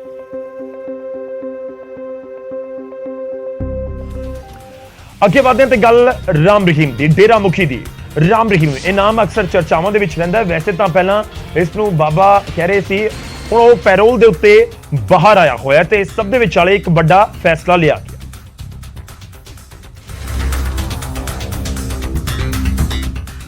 ਤੇ ਉਮਰ ਕੈਦ ਦੀ ਸਜ਼ਾ ਕੱਟ ਰਹੇ ਰਾਮ ਰਹੀਮ ਚੋਣਾਂ ਨੇੜੇ ਪੈਰੋਲ ਤੇ ਬਾਹਰ ਆ ਜਾਂਦਾ ਹੈ ਤੇ ਬਾਹਰ ਆ ਕੇ ਫਿਰ ਦਿੰਦਾ ਆਪਣੇ ਪ੍ਰਸ਼ੰਸਕਾਂ ਨੂੰ ਸੰਦੇਸ਼। ਰਾਮ ਰਹੀਮ ਹੁਣ ਵੀ ਪੈਰੋਲ ਤੇ ਆ ਕੇ ਆਪਣੇ ਚਾਹਣ ਵਾਲਿਆਂ ਦੇ ਲਈ ਵਰਚੁਅਲ ਸਤਸੰਗ ਕਰ ਰਿਹਾ ਹੈ ਤੇ ਇਸੇ ਵਿਚਾਲੇ ਹੁਣ ਰਾਮ ਰਹੀਮ ਪੰਜਾਬ ਦੇ ਵਿੱਚ ਆਪਣੇ ਪੈਰ ਪਸਾਰ ਰਿਹਾ ਹੈ, ਯਾਨੀ ਪੰਜਾਬ 'ਚ ਇੱਕ ਹੋਰ ਡੇਰਾ ਖੋਲਣ ਜਾ ਰਿਹਾ ਹੈ। ਉਹ ਵੀ ਕਿਤੇ ਹੋਰ ਨਹੀਂ, ਮੁੱਖ ਮੰਤਰੀ ਦੀ ਸਿਟੀ ਦੇ ਕੋਲ ਸੁਨਾਮ ਦੇ ਵਿੱਚ। ਤੇ ਸੁਨਾਮ ਦੇ ਨਾਮ ਚਰਚਾ ਘਰ ਨੂੰ ਹੁਣ ਡੇਰਾ ਬਣਾਇਆ ਜਾਵੇਗਾ। ਸੰਗਰੂਰ ਜ਼ਿਲ੍ਹੇ ਨੇ ਪੂਰੀ ਬੱਲੇ ਬੱਲੇ ਕਰਵਾਤੀ। ਜਾਮ ਲੱਗੇ ਸੈਂਸਾ ਜੀ, ਜਾਮ ਸੈਂਸਾ ਜੀ। ਜਿਹੜਾ ਸੁਨਾਮ ਬੁਲਾ ਕੇ ਸੁਨਾਮ ਨਾਮ ਚਰਚਾ ਕਰੇਗਾ ਸੈਂਸਾ ਜੀ, ਡੇਰਾ ਬਖਸ਼ ਦੋ ਸੈਂਸਾ ਜੀ, ਡੇਰਾ ਕਿੱਥੇ ਬਣਾਉਣਾ ਚਾਹੁੰਦੇ ਤੁਸੀਂ? ਸੁਨਾਮ ਨਾਮ ਚਰਚਾ ਕਰ ਸੈਂਸਾ ਜੀ, ਸੁਨਾਮ ਨਾਮ ਚਰਚਾ ਕਰ। ਹੁਣ ਤੱਕ ਸਿਰਸਾ ਤੋਂ ਬਾਅਦ ਪੰਜਾਬ ਦੇ ਵਿੱਚ ਬਠਿੰਡਾ 'ਚ ਹੀ ਸਲਾਬਤਪੁਰਾ 'ਚ ਵੱਡਾ ਡੇਰਾ ਹੈ ਤੇ ਸਲਾਬਤਪੁਰਾ ਦਾ ਡੇਰਾ ਉਹੀ ਡੇਰਾ ਹੈ ਜਿੱਥੇ ਰਾਮ ਰਹੀਮ ਨੇ ਵਿਵਾਦਿਤ ਪੋਸ਼ਾਕ ਪਾਈ ਸੀ। ਖੈਰ 2007 ਤੋਂ ਬਾਅਦ ਤੋਂ ਲਗਾਤਾਰ ਜਦੋਂ ਵਿਵਾਦਿਤ ਪੋਸ਼ਾਕ ਵਾਲਾ ਮਾਮਲਾ ਸਾਹਮਣੇ ਆਇਆ, ਲਗਾਤਾਰ ਡੇਰਾ ਮੁਖੀ ਦਾ ਵਿਰੋਧ ਹੋਇਆ ਤੇ ਇਸ ਵਿਚਾਲੇ ਸੁਨਾਮ ਦੇ ਵਿੱਚ ਡੇਰਾ ਖੋਲਣ ਦਾ ਹੁਣ ਫੈਸਲਾ ਲਿਆ ਗਿਆ। ਦੇਖਣਾ ਹੋਵੇਗਾ ਕਿ ਪ੍ਰਸ਼ਾਸਨ ਕੀ ਕੁਝ ਅੱਗੇ ਕਦਮ ਚੁੱਕਦਾ ਹੈ। ਉਹਦਾ ਜਗਮੀਤ ਬਰਾੜ ਦਾ ਹੁਣ ਜ਼ਿਕਰ ਕਰਾਂਗੇ। ਅਕਾਲੀ ਦਲ ਦੇ ਨਾਲ ਜੁੜਿਆ ਹੋਇਆ ਜਗਮੀਤ ਬਰਾੜ ਨਾਮ ਤੇ ਜਗਮੀਤ ਬਰਾੜ ਸੀਨੀਅਰ ਅਕਾਲੀ ਆਗੂ ਜੋ ਪਹਿਲਾਂ ਕਾਂਗਰਸ 'ਚ ਵੀ ਸੀ, ਉਹਨਾਂ ਦੇ ਉੱਤੇ ਐਕਸ਼ਨ ਦੀ ਤਿਆਰੀ ਦੇ ਵਿੱਚ ਇਸ ਸਮੇਂ ਅਕਾਲੀ ਦਲ ਨਜ਼ਰ ਆ ਰਿਹਾ ਹੈ। ਜੀ ਹਾਂ, ਜਗਮੀਤ ਬਰਾੜ ਨੂੰ ਨੋਟਿਸ ਭੇਜ ਦਿੱਤਾ ਹੈ ਤੇ ਕਿਹਾ ਗਿਆ ਕਿ 1 ਹਫ਼ਤੇ ਦੇ ਅੰਦਰ ਤੁਸੀਂ ਜਵਾਬ ਦਿਓ ਤੇ ਪਾਰਟੀ ਦੇ ਖਿਲਾਫ ਬਿਆਨਬਾਜ਼ੀ ਦੇ ਉੱਤੇ ਜਵਾਬ ਮੰਗਿਆ ਗਿਆ ਹੈ। ਜਵਾਬ ਨਾ ਮਿਲਣ ਦੇ ਉੱਤੇ ਅਨੁਸ਼ਾਸਨਿਕ ਕਾਰਵਾਈ ਕੀਤੀ ਜਾਵੇਗੀ, ਇਹ ਵੀ ਸਾਫ਼ ਕਰ ਦਿੱਤਾ ਗਿਆ। ਜਗਮੀਤ ਬਰਾੜ ਦੇ ਵੱਲੋਂ ਪਿਛਲੇ ਕੁਝ ਸਮੇਂ ਦੇ ਵਿੱਚ ਅਕਾਲੀ ਦਲ ਦੇ ਅੰਦਰ ਖਾਸ ਤੌਰ ਤੇ ਇਲੈਕਸ਼ਨ ਤੋਂ ਬਾਅਦ ਜਦੋਂ ਅਕਾਲੀ ਦਲ 3 ਸੀਟਾਂ ਦੇ ਉੱਤੇ ਸਿਮਟ ਗਿਆ ਤੇ ਜਦੋਂ ਰਾਸ਼ਟਰਪਤੀ ਦੀਆਂ ਚੋਣਾਂ ਦੇ ਵਿੱਚ ਬੀਜੇਪੀ ਦੇ ਉਮੀਦਵਾਰ ਦਾ ਸਮਰਥਨ ਕੀਤਾ ਗਿਆ, ਮਨਪ੍ਰੀਤ ਇਆਲੀ ਨੇ ਵੀ ਵੋਟ ਨਹੀਂ ਪਾਈ ਸੀ, ਤਾਂ ਉਸ ਸਮੇਂ ਵੀ ਜਗਮੀਤ ਬਰਾੜ ਬੋਲੇ ਸਨ। ਪ੍ਰਧਾਨਗੀ ਦੇ ਅਹੁਦੇ ਨੂੰ ਲੈ ਕੇ ਬਹੁਤ ਜਿਹੜੀਆਂ ਚਰਚਾਵਾਂ ਹੋਈਆਂ ਜਾਂ ਉਹਨਾਂ ਦੇ ਵੱਲੋਂ ਸਟੇਟਮੈਂਟਸ ਦਿੱਤੀਆਂ ਗਈਆਂ। ਖੈਰ ਪਾਰਟੀ ਵਿਰੋਧੀ ਬਿਆਨਬਾਜ਼ੀ ਨੂੰ ਲੈ ਕੇ ਪਾਰਟੀ ਨੇ ਉਹਨਾਂ ਤੋਂ ਜਵਾਬ ਮੰਗਿਆ, 1 ਹਫ਼ਤੇ ਦਾ ਸਮਾਂ ਦਿੱਤਾ। ਹੁਣ ਗੱਲ ਨਵਜੋਤ ਸਿੰਘ ਸਿੱਧੂ ਦੀ ਵੀ। CLU ਕੇਸ ਦੇ ਵਿੱਚ ਨਵਜੋਤ ਸਿੰਘ ਸਿੱਧੂ ਦੀ ਲੁਧਿਆਣਾ ਕੋਰਟ ਦੇ ਵਿੱਚ ਪੇਸ਼ੀ ਨਹੀਂ ਹੋ ਸਕੀ। ਸਿੱਧੂ ਦੀ ਪੇਸ਼ੀ ਤੋਂ ਪਹਿਲਾਂ ਮੈਡੀਕਲ ਕਰਵਾਇਆ ਗਿਆ ਜਿਸ ਦੇ ਵਿੱਚ ਉਹ ਅਨਫਿਟ ਕਰਾਰ ਦਿੱਤੇ ਗਏ। ਸਿੱਧੂ ਨੂੰ ਵੀਰਵਾਰ ਨੂੰ ਲੋ BP ਦੀ ਸ਼ਿਕਾਇਤ ਸੀ, ਜਿਸ ਤੋਂ ਬਾਅਦ ਉਹਨਾਂ ਨੂੰ ਰਜਿੰਦਰਾ ਹਸਪਤਾਲ ਜੇਲ੍ਹ ਪ੍ਰਸ਼ਾਸਨ ਲੈ ਕੇ ਪਹੁੰਚਿਆ ਸੀ, ਜਿੱਥੇ ਡਾਕਟਰਾਂ ਨੇ ਚੈੱਕਅਪ ਕਰਕੇ ਸਿੱਧੂ ਨੂੰ ਸਾਦਾ ਖਾਣਾ ਪੀਣਾ, ਕੁਝ ਸਾਵਧਾਨੀਆਂ ਤੇ ਪਰਹੇਜ਼ ਰੱਖਣ ਦੀ ਸਲਾਹ ਦਿੱਤੀ ਸੀ। ਪਟਿਆਲਾ ਜੇਲ੍ਹ ਦੇ ਵਿੱਚ ਬੰਦ ਨਵਜੋਤ ਸਿੰਘ ਸਿੱਧੂ ਨੇ ਲੁਧਿਆਣਾ ਡਿਸਟ੍ਰਿਕਟ ਕੋਰਟ ਦੇ ਵਿੱਚ ਹੋਣ ਵਾਲੀ ਪੇਸ਼ੀ ਤੋਂ ਪਹਿਲਾਂ ਸੁਰੱਖਿਆ ਦੀ ਮੰਗ ਰੱਖੀ, ਜਿਸ ਤੋਂ ਬਾਅਦ ਮੁੱਖ ਮੰਤਰੀ ਭਗਵੰਤ ਮਾਨ ਉਹਨਾਂ ਦੀ ਸੁਰੱਖਿਆ ਦਾ ਪੂਰਾ ਭਰੋਸਾ ਦਿੰਦੇ ਨਜ਼ਰ ਆਏ। ਪੇਸ਼ੀ ਦੇ ਲਈ ਜੇਲ੍ਹ ਤੋਂ ਬਾਹਰ ਸੁਰੱਖਿਆ ਦੇ ਪੁਖਤਾ ਇੰਤਜ਼ਾਮ ਵੀ ਕਰ ਦਿੱਤੇ ਗਏ, ਪਰ ਡਾਕਟਰਜ਼ ਨੇ ਸਿੱਧੂ ਨੂੰ ਅਨਫਿਟ ਕਰਾਰ ਦੇ ਦਿੱਤਾ। ਉਧਰ ਸਿੱਧੂ ਦੀ ਪੇਸ਼ੀ ਨੂੰ ਲੈ ਕੇ ਲੁਧਿਆਣਾ ਕੋਰਟ ਦੇ ਵਿੱਚ ਵੀ ਸੁਰੱਖਿਆ ਦੇ ਕਰੜੇ ਇੰਤਜ਼ਾਮ ਕਰ ਦਿੱਤੇ ਗਏ ਸਨ, ਪਰ ਸਿੱਧੂ ਦੇ ਅਨਫਿਟ ਕਰਾਰ ਦਿੱਤੇ ਜਾਣ ਦੀ ਵਜ੍ਹਾ ਨਾਲ ਸੁਣਵਾਈ ਟਲ ਗਈ। ਦਰਅਸਲ ਸਾਬਕਾ ਫੂਡ ਸਪਲਾਈ ਮੰਤਰੀ ਭਾਰਤ ਭੂਸ਼ਣ ਆਸ਼ੂ ਦੇ ਖਿਲਾਫ ਦਾਖਲ ਇੱਕ ਪਟੀਸ਼ਨ ਦੇ ਵਿੱਚ ਸਿੱਧੂ ਦੀ ਗਵਾਹੀ ਹੋਣੀ ਹੈ, ਜਿਸ ਦੇ ਲਈ ਸਿੱਧੂ ਵੀਡੀਓ ਕਾਨਫਰੰਸਿੰਗ ਦੇ ਜ਼ਰੀਏ ਪੇਸ਼ ਹੋਣ ਦੀ ਮੰਗ ਕਰ ਚੁੱਕੇ ਨੇ, ਪਰ ਕੋਰਟ ਨੇ ਮੰਗ ਨੂੰ ਖਾਰਿਜ ਕਰ ਦਿੱਤਾ ਸੀ। ਤਾਂ ਸਿੱਧੂ ਦੀ ਪੇਸ਼ੀ ਨਹੀਂ ਹੋ ਸਕੀ। ਸਿੱਧੂ ਨੇ ਲੁਧਿਆਣਾ ਜਾਣਾ ਸੀ ਪਰ ਅਨਫਿਟ ਦਿੱਤਾ ਗਿਆ ਉਹਨਾਂ ਨੂੰ ਕਰਾਰ ਕਿ ਉਹ ਬਿਲਕੁਲ ਮੈਡੀਕਲੀ ਫਿਟ ਨਹੀਂ ਨੇ, ਇਸ ਕਰਕੇ ਉਹ ਨਹੀਂ ਜਾ ਸਕੇ। ਨਵਜੋਤ ਸਿੰਘ ਸਿੱਧੂ ਜੇਲ੍ਹ ਦੇ ਵਿੱਚ ਨੇ, ਉਹਨਾਂ ਦੀਆਂ ਮੁਸ਼ਕਲਾਂ ਤਾਂ ਵਧੀਆਂ ਤੇ ਹੁਣ ਗੱਲ ਉਹਨਾਂ ਦੇ ਦੋਸਤ, ਪਾਕਿਸਤਾਨੀ ਦੋਸਤ, ਉੱਥੇ ਦੇ ਸਾਬਕਾ ਪ੍ਰਧਾਨ ਮੰਤਰੀ ਇਮਰਾਨ ਖਾਨ ਦੀ ਗੱਲ। ਗਿਫਟ ਕੇਸ ਦੇ ਵਿੱਚ ਪਾਕਿਸਤਾਨ ਦੇ ਚੋਣ ਕਮਿਸ਼ਨ ਨੇ ਇਮਰਾਨ ਖਾਨ ਨੂੰ 5 ਸਾਲ ਦੇ ਲਈ ਅਯੋਗ ਕਰਾਰ ਦੇ ਦਿੱਤਾ ਹੈ, ਯਾਨੀ ਕਿ ਉਹਨਾਂ ਦੀ ਮੈਂਬਰਸ਼ਿਪ ਪਾਰਲੀਮੈਂਟ ਤੋਂ ਜਾ ਚੁੱਕੀ ਹੈ, 5 ਸਾਲ ਦੇ ਲਈ ਇਲੈਕਸ਼ਨ ਨਹੀਂ ਲੜ ਸਕਦੇ। ਕਮਿਸ਼ਨ ਦੇ ਫੈਸਲੇ ਦੇ ਨਾਲ ਇਮਰਾਨ ਦੀ ਮੈਂਬਰਸ਼ਿਪ ਵੀ ਰੱਦ ਹੋ ਗਈ। ਇਸ ਫੈਸਲੇ ਤੋਂ ਬਾਅਦ ਇਮਰਾਨ ਅਗਲੇ 5 ਸਾਲ ਤੱਕ ਚੋਣ ਨਹੀਂ ਲੜ ਸਕਣਗੇ। ਇਮਰਾਨ ਦੇ ਖਿਲਾਫ ਫੈਸਲਾ ਆਉਣ ਤੋਂ ਬਾਅਦ ਉਹਨਾਂ ਦੇ ਸਮਰਥਕਾਂ ਨੇ ਪਾਕਿਸਤਾਨ ਚੋਣ ਕਮਿਸ਼ਨ ਦੇ ਦਫ਼ਤਰ ਦੇ ਬਾਹਰ ਪ੍ਰਦਰਸ਼ਨ ਕੀਤਾ। ਇਹਨਾਂ ਲੋਕਾਂ ਨੂੰ ਹਟਾਉਣ ਦੇ ਲਈ ਜਦੋਂ ਸੁਰੱਖਿਆ ਗਾਰਡਸ ਪਹੁੰਚੇ ਤਾਂ ਸਮਰਥਕਾਂ ਨੇ ਫਾਇਰਿੰਗ ਕਰ ਦਿੱਤੀ। ਇਸ ਦੌਰਾਨ ਖੂਬ ਹੰਗਾਮਾ ਹੋਇਆ। ਬਾਅਦ ਦੇ ਵਿੱਚ ਇਹਨਾਂ ਨੂੰ ਦਫ਼ਤਰ ਤੋਂ ਹਟਾ ਦਿੱਤਾ ਗਿਆ।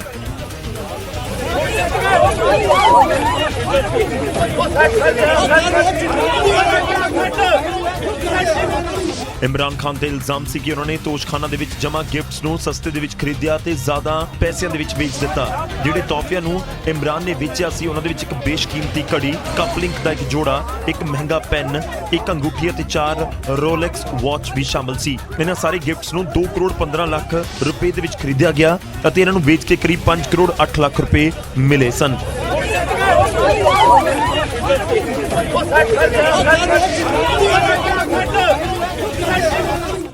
ਖੈਰ ਜਦੋਂ ਸਾਬਕਾ ਪ੍ਰਧਾਨ ਮੰਤਰੀ ਦੇ ਉੱਤੇ ਇਲਜ਼ਾਮ ਲੱਗਣ, ਉਹ ਵੀ ਇਹ ਕਿ ਤੁਸੀਂ ਕੋਈ ਘਪਲੇਬਾਜ਼ੀ ਕੀਤੀ ਹੈ ਤੇ ਮੈਂਬਰਸ਼ਿਪ ਹੀ ਪਾਰਲੀਮੈਂਟ ਦੀ ਰੱਦ ਕਰ ਦਿੱਤੀ ਜਾਵੇ। ਪਾਕਿਸਤਾਨ 'ਚ ਹੋਇਆ ਇਹ, ਫਿਰ ਉਸ ਨਾਲ ਫਰਕ ਤਾਂ ਪੈਂਦਾ ਹੈ। ਉਧਰ ਲੁਧਿਆਣਾ ਦੇ ਵਿੱਚ MLA ਕੁਲਵੰਤ ਸਿੰਘ ਸਿੱਧੂ ਦੇ ਦਫ਼ਤਰ ਦੇ ਬਾਹਰ ਜ਼ਬਰਦਸਤ ਹੰਗਾਮਾ ਹੋ ਗਿਆ, ਜਿੱਥੇ ਲੋਕ ਆਪਸ ਦੇ ਵਿੱਚ ਹੱਥੋਂ ਪਾਈ ਵੀ ਹੋ ਗਏ। ਤੇ ਹੰਗਾਮਾ ਕੀਤਾ ਸਫਾਈ ਮੁਲਾਜ਼ਮਾਂ ਨੇ ਤੇ ਇਲਜ਼ਾਮ ਲਗਾਏ ਆਪਣੇ ਚਹੇਤਿਆਂ ਨੂੰ ਨਿਯੁਕਤੀ ਪੱਤਰ ਵੰਡਣ ਦੇ। ਆਤਮ ਨਗਰ ਤੋਂ ਵਿਧਾਇਕ ਕੁਲਵੰਤ ਸਿੱਧੂ ਵੀ ਹੰਗਾਮੇ ਸਮੇਂ ਮੌਕੇ ਤੇ ਮੌਜੂਦ ਸਨ। ਸਫਾਈ ਮੁਲਾਜ਼ਮ ਕਮੇਟੀ ਦੇ ਪ੍ਰਧਾਨ ਮੁਤਾਬਿਕ ਵਿਧਾਇਕ ਸਿੱਧੂ ਆਪਣੇ ਚਹੇਤਿਆਂ ਨੂੰ ਨਿਯੁਕਤੀ ਪੱਤਰ ਵੰਡ ਰਹੇ ਸੀ, ਜਦਕਿ ਸਵੇਰ ਤੋਂ ਖੜੇ ਮੁਲਾਜ਼ਮ ਵਾਰੀ ਦੀ ਉਡੀਕ ਕਰਦੇ ਰਹੇ।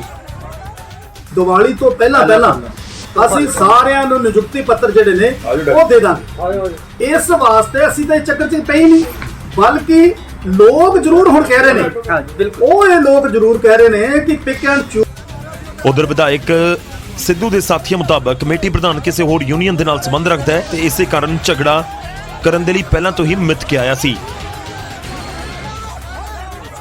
ਸਾਰੇ ਸ਼ਹਿਰ ਦੇ ਵੰਡਣੇ ਆ, ਉਹ ਕਈ ਬਣਨ ਲੱਗੇ, ਹਲੇ ਟਾਈਮ ਲੱਗਦਾ। ਕੁਝ ਬੰਦੇ ਰਹਿ ਗਏ, ਉਹਨਾਂ ਦੇ ਅੱਜ ਵੀ ਬਣਾ ਰਹੇ ਆ। ਹੁਣ ਜਿੰਨੇ ਸਿੱਧੂ ਸਾਹਿਬ ਦੇ ਘਰੇ ਵੰਡਣੇ ਸੀਗੇ ਦਫ਼ਤਰ ਦੇ ਵਿੱਚ, ਉਹ ਸਾਰੇ ਮੁਲਾਜ਼ਮ ਥੱਲੇ ਖੜੇ ਆ। ਜਿਹੜਾ ਮਾਹੌਲ ਉੱਥੇ ਗੁੱਡ ਮਾਹੌਲ 'ਚ ਲੋਕਾਂ ਨੂੰ ਖੁਸ਼ੀ ਮਿਲਣੀ ਸੀ, ਉਹ ਇਹ ਇੱਕ ਬੰਦਾ ਆਪਦੀ ਚੌਧਰ ਚਮਕਾਉਣ ਲਈ ਉਹ ਮਾਹੌਲ ਹੀ ਖਰਾਬ ਕਰ ਗਿਆ। ਖੈਰ ਕੌਣ ਸਹੀ ਹੈ ਕੌਣ ਗਲਤ ਹੈ, ਇਸ ਦਾ ਫੈਸਲਾ ਪੁਲਿਸ ਜਾਂ ਪ੍ਰਸ਼ਾਸਨ ਕਰੇਗਾ, ਪਰ ਇਸ ਝਗੜੇ ਵਿਚਾਲੇ ਸਫਾਈ ਮੁਲਾਜ਼ਮ ਨਿਯੁਕਤੀ ਪੱਤਰਾਂ ਦੀ ਵੇਟ ਜ਼ਰੂਰ ਕਰਦੇ ਰਹੇ। ਕਿਉਂਕਿ ਨਿਯੁਕਤੀ ਪੱਤਰ ਵੰਡੇ ਜਾਣੇ ਸੀ ਔਰ ਨਿਯੁਕਤੀ ਪੱਤਰ ਮਿਲਣ ਦਾ ਇੰਤਜ਼ਾਰ ਤਾਂ ਬਹੁਤ ਲੰਬਾ ਹੁੰਦਾ ਹੈ, ਪਰ ਇਸ ਵਿਵਾਦ ਦੀ ਵਜ੍ਹਾ ਦੇ ਨਾਲ ਇੰਤਜ਼ਾਰ ਹੋਰ ਲੰਬਾ ਹੋ ਗਿਆ। ਉਧਰ ਪੰਜਾਬ ਮੰਡੀ ਬੋਰਡ ਦੇ ਵੱਲੋਂ ਆਊਟਸੋਰਸ ਕਾਮਿਆਂ ਨੂੰ ਨੌਕਰੀ ਤੋਂ ਕੱਢੇ ਜਾਣ ਦੇ ਲਈ ਫਰਮਾਨ ਜਾਰੀ ਕੀਤਾ ਗਿਆ, ਜਿਸ ਦੇ ਖਿਲਾਫ ਮੋਰਚਾ ਖੋਲ੍ਹਿਆ ਜਾ ਰਿਹਾ। ਦੀ ਸ਼ੁਰੂਆਤ ਸਮਾਣਾ ਤੋਂ ਹੋਈ, ਜਿਸ ਤੋਂ ਬਾਅਦ ਪਾਤਣਾ, ਡਕਾਲਾ, ਭਾਦਸੋਂ, ਨਾਭਾ, ਰਾਜਪੁਰਾ, ਘਨੌਰ ਤੇ ਦੇਵੀਗੜ੍ਹ ਦੇ ਵਿੱਚ ਆਊਟਸੋਰਸ ਮੁਲਾਜ਼ਮਾਂ ਨੂੰ ਨੋਟਿਸ ਜਾਰੀ ਕੀਤੇ ਗਏ ਨੇ, ਜਿਸ ਖਿਲਾਫ ਇੱਕ ਕੱਚੇ ਕਾਮੇ ਸੜਕਾਂ ਤੇ ਉਤਰੇ ਤੇ ਸਮਾਣਾ ਮਾਰਕੀਟ ਕਮੇਟੀ ਦਫ਼ਤਰ ਦੇ ਬਾਹਰ ਰੋਸ ਪ੍ਰਦਰਸ਼ਨ ਕੀਤਾ।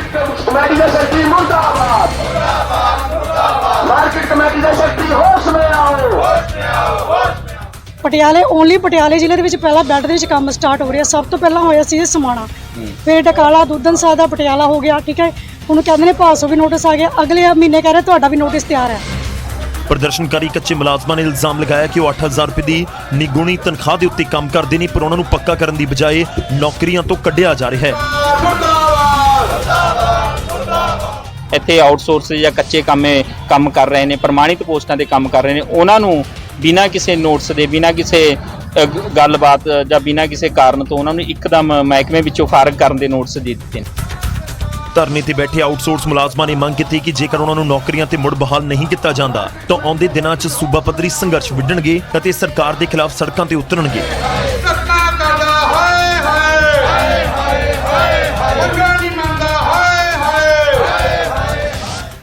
ਖੈਰ ਜਦੋਂ ਕੋਈ ਕੰਮ ਕਰ ਰਿਹਾ ਹੋਵੇ, ਬੇਸ਼ੱਕ ਉਹ ਆਊਟਸੋਰਸ ਹੀ ਨੌਕਰੀ ਕਰ ਰਿਹਾ ਹੋਵੇ, ਪਰ ਜਦੋਂ ਉਹਨਾਂ ਨੂੰ ਸਿੱਧਾ ਨੌਕਰੀ ਤੋਂ ਕੱਢ ਦਿੱਤਾ ਜਾਵੇ, ਫਰਕ ਕਰ ਦਿੱਤਾ ਜਾਵੇ, ਇਸ ਨਾਲ ਫਰਕ ਤਾਂ ਪੈਂਦਾ ਹੈ। ਹੁਣ ਅੱਗੇ ਵਧਦੇ ਹਾਂ ਤੇ ਗੱਲ 21 ਅਕਤੂਬਰ ਦੇ ਇਤਿਹਾਸ ਦੀ। ਜੀ ਹਾਂ, 21 ਅਕਤੂਬਰ ਦਾ ਇਤਿਹਾਸ ਕੀ ਕਹਿੰਦਾ ਉਹ ਤੁਹਾਨੂੰ ਦੱਸਾਂਗੇ। 21 ਅਕਤੂਬਰ ਦੇ ਦਿਨ 1945 ਦੇ ਵਿੱਚ ਫਰਾਂਸ ਦੇ ਵਿੱਚ ਮਹਿਲਾਵਾਂ ਨੂੰ ਵੋਟ ਦਾ ਅਧਿਕਾਰ ਮਿਲਿਆ ਸੀ। ਜੀ ਹਾਂ, 21 ਅਕਤੂਬਰ 1945 ਦੇ ਦਿਨ ਪਹਿਲੀ ਵਾਰ ਫਰਾਂਸ ਦੀਆਂ ਮਹਿਲਾਵਾਂ ਨੇ ਆਪਣੇ ਵੋਟ ਹੱਕ ਦਾ ਇਸਤੇਮਾਲ ਕੀਤਾ। ਇਸ ਤੋਂ ਪਹਿਲਾਂ ਤੱਕ ਫਰਾਂਸ ਵਰਗੇ ਦੇਸ਼ ਦੇ ਵਿੱਚ ਵੀ ਕਦੇ ਮਹਿਲਾਵਾਂ ਦੇ ਕੋਲ VOTING ਦਾ ਅਧਿਕਾਰ ਨਹੀਂ ਸੀ। ਹੌਲੀ ਹੌਲੀ ਹੀ ਸਹੀ, ਪਰ ਫਰਾਂਸ ਦੇ ਵਿੱਚ ਮਹਿਲਾਵਾਂ ਸਿਆਸਤ ਦੇ ਵੱਲ ਵੀ ਰੁਖ ਕਰ ਰਹੀਆਂ ਨੇ। ਸਾਲ 1993 ਤੱਕ ਫਰਾਂਸ ਦੀ ਪਾਰਲੀਮੈਂਟ ਦੇ ਵਿੱਚ ਮਹਿਲਾਵਾਂ ਦੀ ਨੁਮਾਇੰਦਗੀ ਸਿਰਫ 5.7% ਸੀ, ਯਾਨੀ 6% ਤੋਂ ਵੀ ਘੱਟ। ਹਾਲਾਂਕਿ ਪੁਰਸ਼ਾਂ ਦੇ ਇਸ ਵਰਚਸਵ ਵਾਲੇ ਇਸ ਖੇਤਰ ਦੇ ਵਿੱਚ ਮਹਿਲਾਵਾਂ ਵੀ ਦਖਲ ਦੇਣ ਲੱਗੀਆਂ ਨੇ ਅਤੇ ਹੁਣ ਮਹਿਲਾਵਾਂ ਆਪਣੇ ਅਧਿਕਾਰਾਂ ਦੇ ਪ੍ਰਤੀ ਜਾਗਰੂਕ ਵੀ ਹੋਈਆਂ ਨੇ। ਫਰਾਂਸ ਦਾ ਵੀ ਅਸੀਂ ਜ਼ਿਕਰ ਕਰਾਂਗੇ।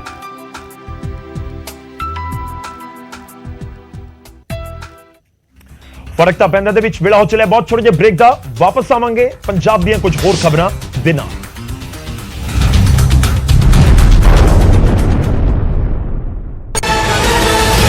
ਹੱਕ ਹੈ ਉਹਨਾਂ SGPC ਦੀ ਚੋਣ ਲਈ ਪਾਰਟੀ ਪ੍ਰਧਾਨ ਦੇ ਨਾਲ ਗੱਲਬਾਤ ਦਾ ਇਸ਼ਾਰਾ ਵੀ ਕੀਤਾ।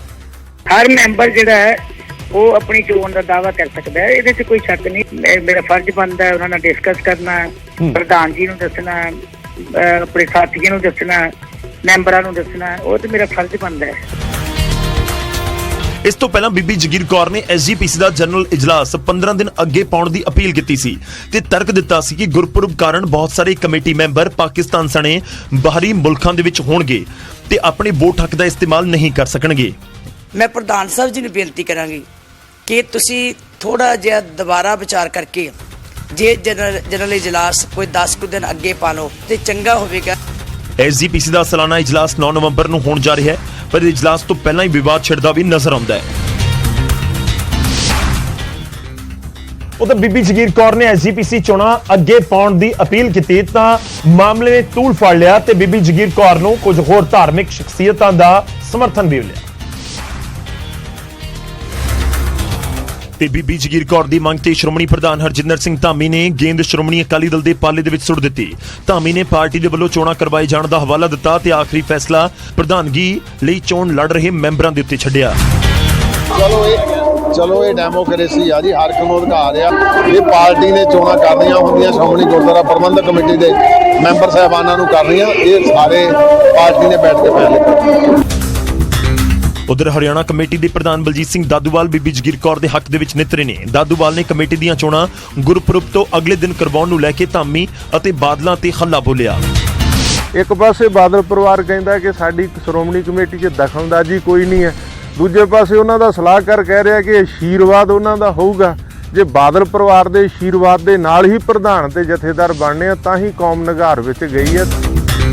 ਦੱਸ ਦਈਏ ਕਿ ਸ਼੍ਰੋਮਣੀ ਕਮੇਟੀ ਦੇ ਪ੍ਰਧਾਨ ਦੇ ਲਈ 9 ਨਵੰਬਰ ਨੂੰ ਚੋਣ ਕਰਵਾਉਣ ਦਾ ਐਲਾਨ ਕੀਤਾ ਗਿਆ ਹੈ, ਪਰ ਬੀਬੀ ਜਗੀਰ ਕੌਰ ਦਾ ਤਰਕ ਹੈ ਕਿ 8 ਨਵੰਬਰ ਨੂੰ ਗੁਰੂ ਨਾਨਕ ਦੇਵ ਜੀ ਦਾ ਪ੍ਰਕਾਸ਼ ਪੁਰਬ ਹੈ ਤੇ ਗੁਰਪੁਰਬ ਤੋਂ ਇੱਕ ਦਿਨ ਬਾਅਦ ਚੋਣਾਂ ਕਰਵਾਉਣੀਆਂ ਜਾਇਜ਼ ਨਹੀਂ। ਖੈਰ ਹੁਣ ਦੇਖਣਾ ਹੋਵੇਗਾ ਕਿ ਇਲੈਕਸ਼ਨ ਅੱਗੇ ਪਾਏ ਜਾਂਦੇ ਨੇ, ਇਜਲਾਸ ਅੱਗੇ ਪਾਇਆ ਜਾਂਦਾ ਹੈ ਜਾਂ ਫਿਰ ਨਹੀਂ। ਉਧਰ ਹਰਿਆਣਾ ਗੁਰਦੁਆਰਾ ਕਮੇਟੀ ਦੀ ਪ੍ਰਧਾਨਗੀ ਦਾ ਰੇੜਕਾ ਆਖਿਰਕਾਰ ਖਤਮ ਹੁੰਦਾ ਹੋਇਆ ਹੁਣ ਨਜ਼ਰ ਆ ਰਿਹਾ ਹੈ। ਤੇ ਹਰਿਆਣਾ ਦੇ ਮੁੱਖ ਮੰਤਰੀ ਮਨੋਹਰ ਲਾਲ ਨੇ ਗੁਰਦੁਆਰਿਆਂ ਦੇ ਪ੍ਰਬੰਧ ਦੇ ਲਈ 41 ਮੈਂਬਰੀ ਕਮੇਟੀ ਬਣਾਉਣ ਦਾ ਐਲਾਨ ਕੀਤਾ। ਇਹ ਕਮੇਟੀ ਸਰਕਾਰ ਦੀ ਨਿਗਰਾਨੀ ਹੇਠ ਬਣਾਈ ਜਾਵੇਗੀ ਤੇ ਕਮੇਟੀ ਹੀ ਹਰਿਆਣਾ ਦੇ ਗੁਰੂ ਘਰਾਂ ਦਾ ਪ੍ਰਬੰਧ ਅਤੇ ਦੇਖ-ਰੇਖ ਕਰੇਗੀ। एक प्रस्ताव पारित कर दिया है कि ऑर्डिनेंस के माध्यम से नई एक एडॉक कमेटी 41 मेंबर की ये बनाने का एक ऑर्डिनेंस के लिए आज प्रस्ताव पारित हुआ है। ऑर्डिनेंस आते ही और नई कमेटी ये तुरंत बना दी जाएगी। ਕਮੇਟੀ ਤੇ ਫੈਸਲਾ ਹਰਿਆਣਾ ਕੈਬਨਿਟ ਦੇ ਵਿੱਚ ਲਿਆ ਗਿਆ ਤੇ ਇਸ ਦੌਰਾਨ 18 ਮਹੀਨਿਆਂ ਦੇ ਵਿੱਚ HSGPC ਦੇ ਲਈ ਚੋਣ ਕਰਵਾਉਣ ਦਾ ਮਤਾ ਵੀ ਪਾਸ ਹੋਇਆ। 18 महीनों में चुनाव होने चाहिए थे, नहीं हुए। उसका एक प्रावधान अगली एडॉक कमेटी बनाने का ये हमको करना पड़ेगा, ऐसी कानूनीदों की राय थी। ਇਸ ਤੋਂ ਪਹਿਲਾਂ ਸੁਪਰੀਮ ਕੋਰਟ ਨੇ ਹਰਿਆਣਾ ਗੁਰਦੁਆਰਾ ਪ੍ਰਬੰਧਨ ਐਕਟ 2014 ਨੂੰ ਮਨਜ਼ੂਰੀ ਦਿੱਤੀ ਸੀ, ਜਿਸ ਤੋਂ ਬਾਅਦ ਕਮੇਟੀ ਦੇ ਮੌਜੂਦਾ ਪ੍ਰਧਾਨ ਬਲਜੀਤ ਸਿੰਘ ਦਾਦੂਵਾਲ ਅਤੇ ਸਾਬਕਾ ਪ੍ਰਧਾਨ ਜਗਦੀਸ਼ ਸਿੰਘ ਝਿੰਡਾ ਦੇ ਵਿਚਾਲੇ ਖਾਨਾ ਜੰਗੀ ਛਿੜ ਗਈ ਸੀ।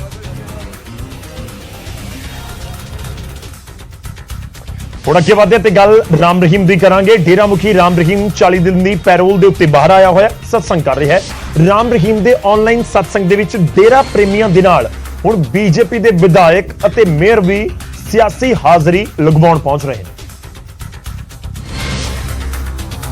ਕਰਨਾਲ ਮੇਅਰ ਤੋਂ ਬਾਅਦ ਹੁਣ ਹਿਸਾਰ ਦੇ ਮੇਅਰ ਗੌਤਮ ਸਰਦਾਨਾ ਦੀ ਪਤਨੀ ਨੇ ਆਨਲਾਈਨ ਸਤਸੰਗ ਦੇ ਵਿੱਚ ਰਾਮ ਰਹੀਮ ਤੋਂ ਚੋਣਾਂ ਦੇ ਵਿੱਚ ਆਸ਼ੀਰਵਾਦ ਲਿਆ। ਇਸ ਤੋਂ ਪਹਿਲਾਂ ਹਿਸਾਰ ਦੇ ਰਾਜਗੜ੍ਹ ਰੋਡ ਦੇ ਉੱਤੇ ਇੱਕ ਨਿੱਜੀ ਰਿਜ਼ੋਰਟ ਦੇ ਵਿੱਚ ਹਰਿਆਣਾ ਦੇ ਡਿਪਟੀ ਸਪੀਕਰ ਅਤੇ ਨਲਵਾ ਤੋਂ ਵਿਧਾਇਕ ਰਣਬੀਰ ਗੰਗਵਾ ਵੀ ਪਹੁੰਚੇ। ਰਣਬੀਰ ਗੰਗਵਾ ਪਹਿਲਾਂ ਤੋਂ ਡੇਰੇ ਦੇ ਨਾਲ ਜੁੜੇ ਹੋਏ ਨੇ। ਵਰਚੁਅਲ ਸੰਵਾਦ ਦੇ ਦੌਰਾਨ ਡੇਰਾ ਮੁਖੀ ਨੇ ਡਿਪਟੀ ਸਪੀਕਰ ਨੂੰ ਪਹਿਚਾਨ ਲਿਆ।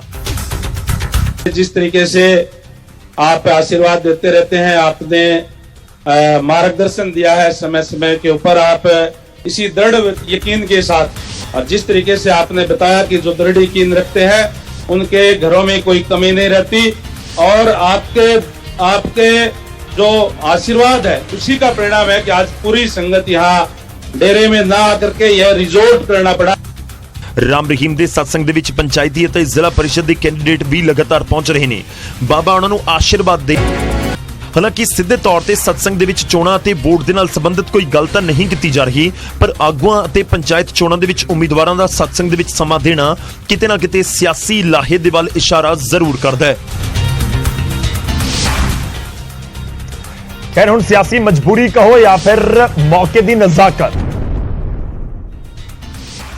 ਫਰਕ ਤਾਂ ਪੈਂਦਾ ਦੇ ਵਿੱਚ ਇੱਕ ਵਾਰ ਫਿਰ ਤੋਂ ਤੁਹਾਡਾ ਸਵਾਗਤ ਹੈ। ਹੁਣ ਖਬਰ ਸੰਗਰੂਰ ਤੋਂ ਲਵਾਂਗੇ। ਸੰਗਰੂਰ ਦੇ ਵਿੱਚ ਧਰਨੇ ਦੇ ਉੱਤੇ ਬੈਠੇ ਕਿਸਾਨਾਂ ਦਾ ਹੁਣ ਹਥਿਆਰਾਂ ਦੇ ਲਾਇਸੈਂਸ ਨੂੰ ਲੈ ਕੇ ਵੀ ਸਰਕਾਰ ਦੇ ਨਾਲ ਪੇਚ ਫਸ ਗਿਆ ਹੈ ਤੇ ਸਰਕਾਰ ਦਾ ਦਾਅਵਾ ਹੈ ਕਿ ਕਿਸਾਨਾਂ ਦੀਆਂ ਸਾਰੀਆਂ ਮੰਗਾਂ ਮੰਨ ਲਈਆਂ ਗਈਆਂ ਨੇ, ਪਰ ਕਿਸਾਨ ਅਸਲਾ ਲਾਇਸੈਂਸ ਦੀ ਮੰਗ ਕਰ ਰਹੇ ਨੇ। ਜਿਸ ਦਾ ਜਵਾਬ ਕਿਸਾਨਾਂ ਨੇ ਨਿਊਜ਼ 18 ਦੇ ਕੈਮਰੇ ਤੇ ਦਿੱਤਾ। ਕਿਸਾਨਾਂ ਦਾ ਦਾਅਵਾ ਹੈ ਕਿ ਉਹਨਾਂ ਦੇ ਆਗੂਆਂ ਨੂੰ ਜਾਨ ਤੋਂ ਮਾਰਨ ਦੀਆਂ ਧਮਕੀਆਂ ਮਿਲ ਰਹੀਆਂ ਨੇ, ਜਿਸ ਕਾਰਨ ਉਹਨਾਂ ਨੂੰ ਅਸਲੇ ਦੀ ਬੇਹੱਦ ਲੋੜ ਹੈ। ਤੇ ਕਿਸਾਨਾਂ ਨੇ ਹਥਿਆਰਾਂ ਦੀ ਗੱਲ ਦੇ ਉੱਪਰ ਸਾਫ਼ ਸਪਸ਼ਟ ਕਹਿ ਦਿੱਤਾ ਕਿ ਸਾਡੀਆਂ ਬਾਕੀ ਮੰਗਾਂ ਵੀ ਨੇ, ਇਹ ਵੀ ਸਾਡੀ ਮੰਗ ਆ, ਕਿਉਂਕਿ ਪੰਜਾਬ ਦੇ ਵਿੱਚ ਕਿਤੇ ਨਾ ਕਿਤੇ ਮਾਹੌਲ ਵਿਗੜਦਾ ਜਾ ਰਿਹਾ ਤੇ ਸਾਨੂੰ ਸਾਡੇ ਨੇਤਾਵਾਂ ਨੂੰ ਧਮਕੀਆਂ ਵੀ ਮਿਲੀਆਂ ਨੇ। ਉਹਨਾਂ ਦੀ ਰੱਖਿਆ ਦੇ ਲਈ ਅਸੀਂ ਹਥਿਆਰਾਂ ਦੀ ਮੰਗ ਕਰ ਰਹੇ ਹਾਂ। ਕਿਸਾਨ ਆਗੂਆਂ ਮੁਤਾਬਕ ਉਹਨਾਂ ਦੇ ਵੱਲੋਂ 100 ਜਾਂ 200 ਲਾਇਸੈਂਸ ਨਹੀਂ ਮੰਗੇ ਗਏ, ਸਗੋਂ ਵੱਡੇ ਲੀਡਰਾਂ ਦੇ ਲਈ 5 ਤੋਂ 7 ਅਸਲਾ ਲਾਇਸੈਂਸ ਮੰਗੇ ਗਏ ਨੇ। ਹਾਲਾਂਕਿ ਸਰਕਾਰ ਨੇ ਕਿਸਾਨਾਂ ਦੀ ਮੰਗ ਨੂੰ ਠੁਕਰਾ ਦਿੱਤਾ। ਉਧਰ ਕਿਸਾਨਾਂ ਨੇ ਸਰਕਾਰ ਦੀਆਂ ਮੰਗਾਂ ਮੰਨ ਲਏ ਜਾਣ ਦੇ ਦਾਅਵਿਆਂ ਨੂੰ ਵੀ ਖਾਰਿਜ ਕੀਤਾ ਹੈ। ਸਰਕਾਰੀ ਅਸੀਂ ਉਹਨਾਂ ਨੂੰ ਮਨਾ ਕਰਿਆਗਾ ਵੀ ਸਾਨੂੰ ਕੋਈ ਲੋੜ ਨਹੀਂ, ਸਾਡੇ ਕੋਲ ਵਲੰਟੀਅਰ ਹੈਗੇ ਨੇ, ਅਸੀਂ ਸੁਰੱਖਿਆ ਆਪਦੀ ਆਪ ਕਰਾਂਗੇ। ਸਾਨੂੰ ਸਿਰਫ 10-12 ਹਥਿਆਰਾਂ ਦੀ ਲੋੜ ਹੈਗੀ, ਉਹ ਸਾਡੇ ਲਾਇਸੈਂਸ ਬਣਾ ਦਿਓ। ਦੱਸ ਦਈਏ ਕਿ ਕਿਸਾਨ ਸੰਗਰੂਰ ਦੇ ਵਿੱਚ 9 ਅਕਤੂਬਰ ਤੋਂ ਮੁੱਖ ਮੰਤਰੀ ਭਗਵੰਤ ਮਾਨ ਦੀ ਰਿਹਾਇਸ਼ ਦੇ ਬਾਹਰ ਧਰਨਾ ਲਗਾ ਕੇ ਬੈਠੇ ਨੇ ਤੇ 20 ਅਕਤੂਬਰ ਨੂੰ ਕਿਸਾਨਾਂ ਨੇ ਸੰਗਰੂਰ ਦੇ ਵਿੱਚ ਵੱਡਾ ਇਕੱਠ ਵੀ ਕੀਤਾ ਸੀ। ਖੈਰ, ਜਦੋਂ ਇਸ ਧਰਨੇ ਦੇ ਵਿਚਾਲੇ ਮੰਗਾਂ ਹੋਣ ਮੁਆਵਜ਼ੇ ਅਤੇ ਨਾਲ ਹੀ MSP ਨੂੰ ਲੈ ਕੇ ਤੇ ਪੇਚ ਫਸ ਜਾਵੇ ਅਸਲੇ ਨੂੰ ਲੈ ਕੇ ਵੀ, ਅਸਲੇ ਦੇ ਲਾਇਸੈਂਸ ਨੂੰ ਲੈ ਕੇ ਵੀ, ਫਿਰ ਫਰਕ ਤਾਂ ਪੈਂਦਾ ਹੈ। ਉਧਰ ਅੰਮ੍ਰਿਤਸਰ ਦੇ ਵਿੱਚ ਫੜੇ ਗਏ ਤਿੰਨੋਂ ਦਹਿਸ਼ਤਗਰਦਾਂ ਨੂੰ ਅਦਾਲਤ ਨੇ 7 ਦਿਨ ਦੀ ਪੁਲਿਸ ਰਿਮਾਂਡ ਦੇ ਉੱਤੇ ਭੇਜ ਦਿੱਤਾ। ਅਦਾਲਤ ਨੇ ਤਿੰਨਾਂ ਨੂੰ 7 ਦਿਨ ਦੀ ਰਿਮਾਂਡ ਦੇ ਉੱਤੇ ਭੇਜ ਦਿੱਤਾ ਹੈ। ਫੜੇ ਗਏ ਤਿੰਨੇ ਮੁਲਜ਼ਮ ਵੀ ਤਰਨਤਾਰਨ ਦੇ ਨੇ। ਇਹ ਤਿੰਨੋਂ ਕੈਨੇਡਾ ਦੇ ਵਿੱਚ ਬੈਠੇ ਲਖਬੀਰ ਸਿੰਘ ਲੰਡਾ ਅਤੇ ਪਾਕਿਸਤਾਨ 'ਚ ਬੈਠੇ ਹਰਵਿੰਦਰ ਸਿੰਘ ਰਿੰਦਾ ਦੇ ਕਰੀਬੀ ਨੇ। ਉਹਨਾਂ ਦੇ ਇਸ਼ਾਰਿਆਂ ਦੇ ਉੱਤੇ ਹੀ ਇਹ ਤਿੰਨੋਂ ਪੰਜਾਬ ਅਤੇ ਹੋਰ ਸੂਬਿਆਂ ਦੇ ਵਿੱਚ ਹਥਿਆਰ ਸਪਲਾਈ ਕਰਨ ਦਾ ਕੰਮ ਕਰ ਰਹੇ ਸੀ। ਤਿੰਨਾਂ ਨੂੰ ਕਟੜਾ ਆਲੂਵਾਲੀਆ ਇਲਾਕੇ ਦੇ ਇੱਕ ਹੋਟਲ ਤੋਂ ਗ੍ਰਿਫਤਾਰ ਕੀਤਾ ਗਿਆ ਸੀ। ਤਿੰਨੇ ਜਿਹੜੇ ਨੌਜਵਾਨ ਨੇ ਉਹ ਤਰਨਤਾਰਨ ਜ਼ਿਲ੍ਹੇ ਦੇ ਨਾਲ ਸੰਬੰਧ ਰੱਖਦੇ ਨੇ। ਤਾਂ ਤਿੰਨਾਂ ਦੇ ਉੱਪਰ ਇਹ ਇਲਜ਼ਾਮ ਹੈ ਕਿ ਇਹ ਅੱਤਵਾਦੀ ਰਿੰਦਾ ਅਤੇ ਲਖਬੀਰ ਲੰਡਾ ਦੇ ਸੰਪਰਕ ਦੇ ਵਿੱਚ ਸਨ ਅਤੇ ਅੰਮ੍ਰਿਤਸਰ ਦੇ ਵਿੱਚ ਇੱਕ ਵੱਡੀ ਵਾਰਦਾਤ ਨੂੰ ਅੰਜਾਮ ਦੇਣ ਦੇ ਲਈ ਤਿਆਰੀ ਕਰ ਰਹੇ ਸਨ। ਔਰ ਤਿੰਨਾਂ ਨੂੰ ਅੱਜ ਅੰਮ੍ਰਿਤਸਰ ਦੀ ਜ਼ਿਲ੍ਹਾ ਅਦਾਲਤ ਦੇ ਵਿੱਚ ਪੇਸ਼ ਕਰਕੇ 7 ਦਿਨ ਦਾ ਰਿਮਾਂਡ ਹਾਸਲ ਕੀਤਾ ਗਿਆ। ਪੁਲਿਸ ਨੇ ਇਹਨਾਂ ਤਿੰਨਾਂ ਤੋਂ ਇੱਕ AK-47, 23 ਗੋਲੀਆਂ, 3 ਪਿਸਟਲ ਅਤੇ ਉਹਨਾਂ ਪਿਸਟਲਸ ਦੀਆਂ 31 ਗੋਲੀਆਂ ਵੀ ਬਰਾਮਦ ਕੀਤੀਆਂ। ਇਸ ਤੋਂ ਇਲਾਵਾ ਇਹਨਾਂ ਤਿੰਨਾਂ ਦਾ ਇੱਕ ਮੋਟਰਸਾਈਕਲ ਵੀ ਪੁਲਿਸ ਨੇ ਜ਼ਬਤ ਕੀਤਾ ਹੈ। ਅੰਮ੍ਰਿਤਸਰ ਦੇ ਵਿੱਚ ਕੀਤੇ ਗਏ ਆਪਰੇਸ਼ਨ ਦੀ ਲੀਡ ਵੀ ਚੜ੍ਹਤ ਸਿੰਘ ਤੋਂ ਹੀ ਮਿਲੀ ਸੀ। ਚੜ੍ਹਤ ਸਿੰਘ ਨੂੰ RPG ਅਟੈਕ ਮਾਮਲੇ 'ਚ ਪੁਲਿਸ ਨੇ ਗ੍ਰਿਫਤਾਰ ਕੀਤਾ, ਜੋ ਫਿਲਹਾਲ ਪੁਲਿਸ ਰਿਮਾਂਡ ਤੇ ਹੈ। ਉਧਰ ਤਰਨਤਾਰਨ ਦੇ ਵਿੱਚ NIA ਨੇ ਟਰੈਵਲ ਏਜੰਟ ਦੇ ਘਰੋਂ ਤਕਰੀਬਨ 1 ਕਰੋੜ 27 ਲੱਖ ਰੁਪਏ ਬਰਾਮਦ ਕੀਤੇ ਨੇ ਤੇ NIA ਨੇ ਚੋਲਾ ਸਾਹਿਬ ਦੇ ਬੱਸ ਸਟੈਂਡ ਦੇ ਕੋਲ ਬਣੇ ਟਰੈਵਲ ਏਜੰਟ ਅੰਮ੍ਰਿਤਪਾਲ ਦੇ ਆਫਿਸ ਅਤੇ ਘਰ ਦੇ ਵਿੱਚ ਰੇਡ ਕੀਤੀ ਤੇ ਕਰੀਬ 12 ਘੰਟੇ ਚੱਲੀ ਰੇਡ ਦੌਰਾਨ ਪੁਲਿਸ ਨੂੰ ਅੰਮ੍ਰਿਤਪਾਲ ਦੇ ਘਰੋਂ 1 ਕਰੋੜ 27 ਲੱਖ 91,900 ਰੁਪਏ ਦੀ ਗੈਰ ਕਾਨੂੰਨੀ ਰਾਸ਼ੀ ਬਰਾਮਦ ਹੋਈ। NIA ਨੇ ਅੰਮ੍ਰਿਤਪਾਲ ਦਾ ਮੋਬਾਈਲ ਅਤੇ ਕੁਝ ਦਸਤਾਵੇਜ਼ ਵੀ ਜ਼ਬਤ ਕੀਤੇ ਨੇ। ਇਹੋ ਨਿੱਜੀ ਕੰਪਨੀ ਹੈ ਸੰਧੂ ਟੂਰ ਐਂਡ ਟਰੈਵਲ, ਜਿੱਥੇ ਅੱਜ ਰੇਡ ਹੋਈ ਹੈ ਅਤੇ ਅੰਮ੍ਰਿਤਪਾਲ ਸਿੰਘ ਨਾਮ ਦਾ ਯੁਵਕ ਹੈ ਜਿਸ ਦੇ ਘਰ ਦੇ ਵਿੱਚ ਵੀ ਇੱਥੇ ਕਰਮੂ ਵਾਲਾ ਘਰ ਹੈ, ਉੱਥੇ ਵੀ ਰੇਡ ਕੀਤੀ ਗਈ ਹੈ ਤੇ ਉਸ ਤੋਂ ਬਾਅਦ ਜਿਹੜੀ ਰੇਡ ਸੀ ਇੱਥੇ ਸ਼ੁਰੂ ਕੀਤੀ ਗਈ। ਅਲੱਗ-ਅਲੱਗ 2-3 ਟੀਮਾਂ ਜਿਹੜੀਆਂ NIA ਦੀਆਂ ਟੀਮਾਂ ਆਈਆਂ ਸੀ ਜਿਨ੍ਹਾਂ ਨੇ ਲਗਾਤਾਰ ਰੇਡ ਕੀਤੀ ਹੈ ਤੇ ਕਾਫੀ ਲੰਬੇ ਸਮੇਂ ਤੋਂ ਜਿਹੜੀ ਹੈ ਰੇਡ ਚੱਲੀ ਹੈ। ਲੇਕਿਨ ਹਾਲਾਂਕਿ ਜਿਹੜੇ NIA ਦੇ ਅਧਿਕਾਰੀ ਜਿਹੜੇ ਸੀ ਇੱਥੇ ਪਹੁੰਚੇ ਸੀ ਉਹਨਾਂ ਵੱਲੋਂ ਕੋਈ ਜਾਣਕਾਰੀ ਨਹੀਂ ਦਿੱਤੀ ਗਈ। ਸੂਤਰਾਂ ਮੁਤਾਬਕ ਰੇਡ 1 ਅਪ੍ਰੈਲ ਨੂੰ ਭਾਰਤ ਪਾਕਿਸਤਾਨ ਚੈੱਕ ਪੋਸਟ ਰਾਹੀਂ ਪਾਕਿਸਤਾਨ ਤੋਂ ਆਈ 102 ਕਿਲੋ ਹੈਰੋਇਨ ਦੇ ਮਾਮਲੇ 'ਚ ਕੀਤੀ ਗਈ। ਹੈਰੋਇਨ ਮੁਲੱਠੀ ਦੇ ਟਰੱਕ ਦੇ ਵਿੱਚ ਭਰ ਕੇ ਲਿਆਂਦੀ ਗਈ ਸੀ ਜਿਸ ਦੀ ਕੀਮਤ ਕਰੀਬ 700 ਕਰੋੜ ਰੁਪਏ ਸੀ ਤੇ NIA ਨੇ 30 ਜੁਲਾਈ ਨੂੰ ਮਾਮਲੇ 'ਚ ਅੰਮ੍ਰਿਤਪਾਲ ਦਾ ਨਾਮ ਸ਼ਾਮਿਲ ਕੀਤਾ ਸੀ। ਤੇ ਲਗਾਤਾਰ NIA ਦੇ ਵੱਲੋਂ ਛਾਪੇਮਾਰੀ ਕੀਤੀ ਜਾ ਰਹੀ ਹੈ। ਉਧਰ ਲਾਰੈਂਸ ਬਿਸ਼ਨੋਈ ਤੋਂ ਪੁੱਛ ਪੜਤਾਲ ਜਾਰੀ ਹੈ। ਲਾਰੈਂਸ ਬਿਸ਼ਨੋਈ ਨੂੰ ਜਲੰਧਰ ਕੋਰਟ ਦੇ ਵਿੱਚ ਪੇਸ਼ ਕੀਤਾ ਗਿਆ ਜਿੱਥੋਂ ਗੈਂਗਸਟਰ ਨੂੰ 31 ਅਕਤੂਬਰ ਤੱਕ ਪੁਲਿਸ ਰਿਮਾਂਡ ਦੇ ਉੱਤੇ ਭੇਜ ਦਿੱਤਾ ਗਿਆ।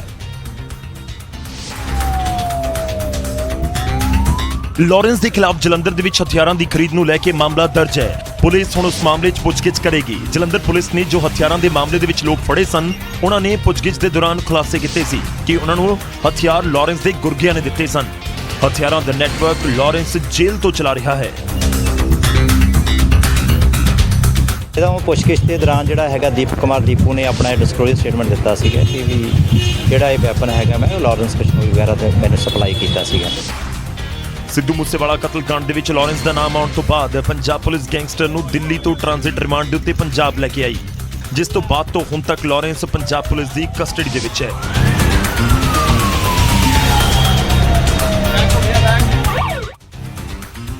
ਲਾਰੈਂਸ ਬਿਸ਼ਨੋਈ ਦੇ ਉੱਤੇ ਇਲਜ਼ਾਮ ਹੈ ਕਿ ਉਸਨੇ ਸਿੱਧੂ ਮੂਸੇਵਾਲਾ ਕਤਲकांड ਦੀ ਪੂਰੀ ਸਾਜ਼ਿਸ਼ ਜੇਲ੍ਹ ਦੇ ਵਿੱਚ ਬੈਠ ਕੇ ਘੜੀ ਗੋਲਡੀ ਬਰਾੜ ਦੀ ਮਦਦ ਦੇ ਨਾਲ ਤੇ ਨਾਲ ਹੀ ਹੋਰ ਵੀ ਕਈ ਕੇਸਿਸ ਨੇ ਜਿਨ੍ਹਾਂ ਦੇ ਵਿੱਚ ਉਸ ਨੂੰ ਰਿਮਾਂਡ ਦੇ ਉੱਤੇ ਲਗਾਤਾਰ ਪੁਲਿਸ ਲੈ ਰਹੀ ਹੈ। ਉਧਰ ਅੰਮ੍ਰਿਤਸਰ ਦੇ ਰਣਜੀਤ ਐਵਨਿਊ ਦੇ ਵਿੱਚ ਪੁਲਿਸ ਨੇ ਇੱਕ ਰੈਸਟੋਰੈਂਟ ਦੇ ਉੱਤੇ ਛਾਪਾ ਮਾਰਿਆ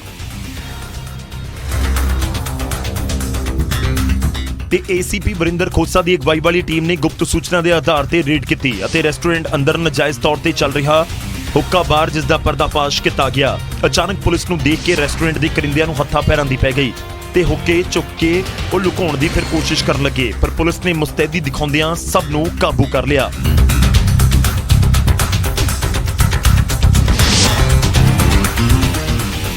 ਤੇ ਰੇਡ ਸਮੇਂ ਕੁਝ ਨੌਜਵਾਨ ਹੁੱਕਾ ਬਾਰ ਦੇ ਵਿੱਚ ਬੈਠੇ ਵੀ ਨਜ਼ਰ ਆਏ, ਜਿਨ੍ਹਾਂ ਨੂੰ ਪੁਲਿਸ ਨੇ ਮੌਕੇ ਤੋਂ ਖਦੇੜਿਆ ਤੇ ਹੁੱਕਾ ਬਾਰ ਦੇ ਵਿੱਚੋਂ ਕਈ ਹੁੱਕੇ ਬਰਾਮਦ ਕੀਤੇ। ਪੁਲਿਸ ਨੇ ਕਾਰਵਾਈ ਕਰਦਿਆਂ ਰੈਸਟੋਰੈਂਟ ਦੇ ਮਾਲਕ, ਮੈਨੇਜਰ ਅਤੇ ਇੱਕ ਕਰਿੰਦੇ ਨੂੰ ਗ੍ਰਿਫਤਾਰ ਕੀਤਾ ਹੈ। ਦੱਸਦੀ ਕਿ ਰਣਜੀਤ ਐਵਨਿਊ ਇਲਾਕਾ ਅੰਮ੍ਰਿਤਸਰ ਦੇ ਪੌਸ਼ ਇਲਾਕਿਆਂ ਦੇ ਵਿੱਚੋਂ ਇੱਕ ਹੈ।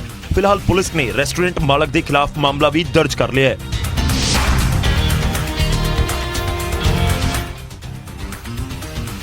ਖੈਰ ਜਦੋਂ ਬਹੁਤ ਪੌਸ਼ ਇਲਾਕੇ ਦੇ ਵਿੱਚ ਜਿੱਥੇ ਵੱਡੇ ਵੱਡੇ ਲੋਕ ਵੀ ਰਹਿੰਦੇ ਹੋਣ ਤੇ ਉੱਥੇ ਇਸ ਤਰੀਕੇ ਨਾਲ ਕੋਈ ਹੁੱਕਾ ਬਾਰ ਚਲਾ ਰਿਹਾ ਹੋਵੇ ਔਰ ਪੁਲਿਸ ਨੂੰ ਭਿਣਕ ਤੱਕ ਨਾ ਲੱਗੇ, ਫਿਰ ਫਰਕ ਤਾਂ ਪੈਂਦਾ ਹੈ। ਉਧਰ ਲੁਧਿਆਣਾ ਦੇ ਵਿੱਚ ਸਨੈਚਿੰਗ ਅਤੇ ਚੋਰੀ ਦੀਆਂ ਵਾਰਦਾਤਾਂ ਕਰਨ ਵਾਲੇ ਬਦਮਾਸ਼ਾਂ ਨੂੰ ਲੋਕਾਂ ਨੇ ਫੜ ਕੇ ਉਹਨਾਂ ਦੀ ਕੁੱਟਮਾਰ ਕੀਤੀ। ਲੋਕਾਂ ਨੇ 3 ਮੁਲਜ਼ਮਾਂ ਨੂੰ ਫੜ ਕੇ ਪਹਿਲਾਂ ਤਾਂ ਜੰਮ ਕੇ ਕੁੱਟਮਾਰ ਕੀਤੀ, ਫਿਰ ਪੋਲ ਦੇ ਨਾਲ ਬੰਨ੍ਹ ਦਿੱਤਾ। ਘਟਨਾ ਲੋਹਾਰਾ ਦੇ ਈਸਟਮੈਨ ਚੌਕ ਦੀ ਹੈ। ਇਹਨਾਂ ਦੋਵਾਂ ਨੇ ਵੀਰਵਾਰ ਨੂੰ ਇੱਕ ਲੋਹਾਰਾ ਦੇ ਰਹਿਣ ਵਾਲੇ ਨੌਜਵਾਨ ਦਾ ਫੋਨ ਚੋਰੀ ਕੀਤਾ ਸੀ, ਜਿਸ ਨੇ ਇਹਨਾਂ ਨੂੰ ਪਹਿਚਾਨ ਲਿਆ ਤੇ ਲੋਕਾਂ ਦੇ ਨਾਲ ਮਿਲ ਕੇ ਫੜ ਲਿਆ। ਤਾਂ ਠੇਕੇ ਦੇ ਕਾਊਂਟਰ ਤੇ ਮੈਂ ਖੜਾ ਸੀ, ਪੀੜ ਲੱਗੀ ਸੀ ਉੱਥੇ ਦੋ ਮੁੰਡੇ ਆਏ ਨੇ, ਜੇਬ ਚੋਂ ਫੋਨ ਕੱਢ ਕੇ ਲੈ ਕੇ ਪਿਆਰ ਨਾਲ, ਬੜੇ ਪਿਆਰ ਨਾਲ, ਆਹੀ ਪਜਾਮਾ ਪਾਇਆ ਸੀ ਮੈਂ, ਕੱਢ ਕੇ ਲੈ ਗਏ ਤੇ ਦੁਬਾਰਾ ਇਹਨਾਂ ਦੀ ਸ਼ਕਲ ਮੈਂ ਅੱਜ ਵੀਡੀਓ ਕਢਾਈ ਹੈ 4 ਦਿਨਾਂ ਬਾਅਦ। ਹਜੇ 1 ਘੰਟਾ ਪਹਿਲਾਂ ਹੀ ਮੈਨੂੰ ਵੀਡੀਓ ਮਿਲੀ ਹੈ ਇਹਦੀ ਇਹਨਾਂ ਦੀ, ਤੇ 1 ਘੰਟਾ ਪਹਿਲਾਂ ਫੜੇ ਗਏ ਨੇ ਇੱਥੇ। ਹਾਂਜੀ ਮੰਨਿਆ ਵਾ। ਫੜੇ ਗਏ ਮੁਲਜ਼ਮਾਂ ਤੋਂ ਇੱਕ ਬੈਗ ਵੀ ਮਿਲਿਆ। ਉਸ ਬੈਗ ਦੇ ਵਿੱਚ ਕੱਪੜੇ ਨੇ। ਮੁਲਜ਼ਮਾਂ ਨੇ ਪੁੱਛਗਿੱਛ ਦੇ ਵਿੱਚ ਦੱਸਿਆ ਕਿ ਉਹ ਵਾਰਦਾਤ ਕਰਨ ਤੋਂ ਬਾਅਦ ਕੱਪੜੇ ਬਦਲ ਲੈਂਦੇ ਸੀ ਤਾਂ ਕਿ ਲੋਕ ਉਹਨਾਂ ਦੀ ਪਹਿਚਾਣ ਨਾ ਕਰ ਸਕਣ। ਸ਼ਾਤਰ ਚੋਰਾਂ ਨੇ ਖੁਦ ਮੰਨਿਆ ਕਿ ਉਹਨਾਂ ਨੇ ਮੋਬਾਈਲ ਚੋਰੀ ਕੀਤਾ ਸੀ ਅਤੇ ਉਹ ਵੀ ਚਿੱਟੇ ਦੇ ਨਸ਼ੇ ਲਈ।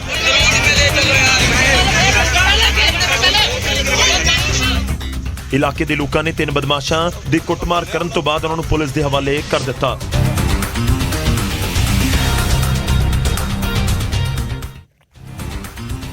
ਹੁਣ ਅਗਲੀ ਖਬਰ ਰੋਹਤਕ ਤੋਂ ਲਵਾਂਗੇ। ਰੋਹਤਕ ਦੇ ਵਿੱਚ ਸੜਕ ਦੇ ਉੱਤੇ ਖੱਡਿਆਂ ਨੂੰ ਭਰਨ ਦੇ ਲਈ ਲੋਕਾਂ ਨੇ ਖੁਦ ਹੀ ਇਸ ਜ਼ਿੰਮੇਵਾਰੀ ਚੁੱਕ ਲਈ ਕਿਉਂਕਿ ਪ੍ਰਸ਼ਾਸਨ ਉਹ ਕੰਮ ਨਹੀਂ ਕਰ ਰਿਹਾ।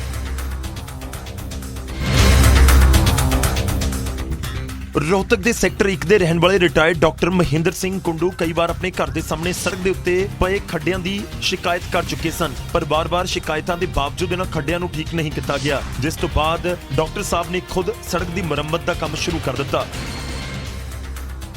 तो आखिर में हमने यही सोचा भाई अभी इतना ज़्यादा तो देखो है नहीं, अब बार बार उनके आगे पीछे जाएँ इतना टाइम नहीं होता नहीं, एक आदमी इतना देखो मिलाओ नहीं, तो हमने सोचा ज़्यादा खर्चा नहीं है जी अपना खुद ही कर लेते हैं। ਮਹਿੰਦਰ ਸਿੰਘ ਨੂੰ ਦੇਖ ਕੇ ਉਹਨਾਂ ਦਾ ਇੱਕ ਗੁਆਂਢੀ ਵੀ ਉਹਨਾਂ ਦੇ ਨਾਲ ਇਸ ਕੰਮ ਦੇ ਵਿੱਚ ਸਾਥ ਦੇਣ ਲੱਗਿਆ। ਦੋਵੇਂ ਬਜ਼ੁਰਗਾਂ ਨੇ ਮਜ਼ਦੂਰਾਂ ਦੇ ਨਾਲ ਮਿਲ ਕੇ ਖੱਡਿਆਂ ਨੂੰ ਭਰਨ ਦਾ ਕੰਮ ਸ਼ੁਰੂ ਕੀਤਾ।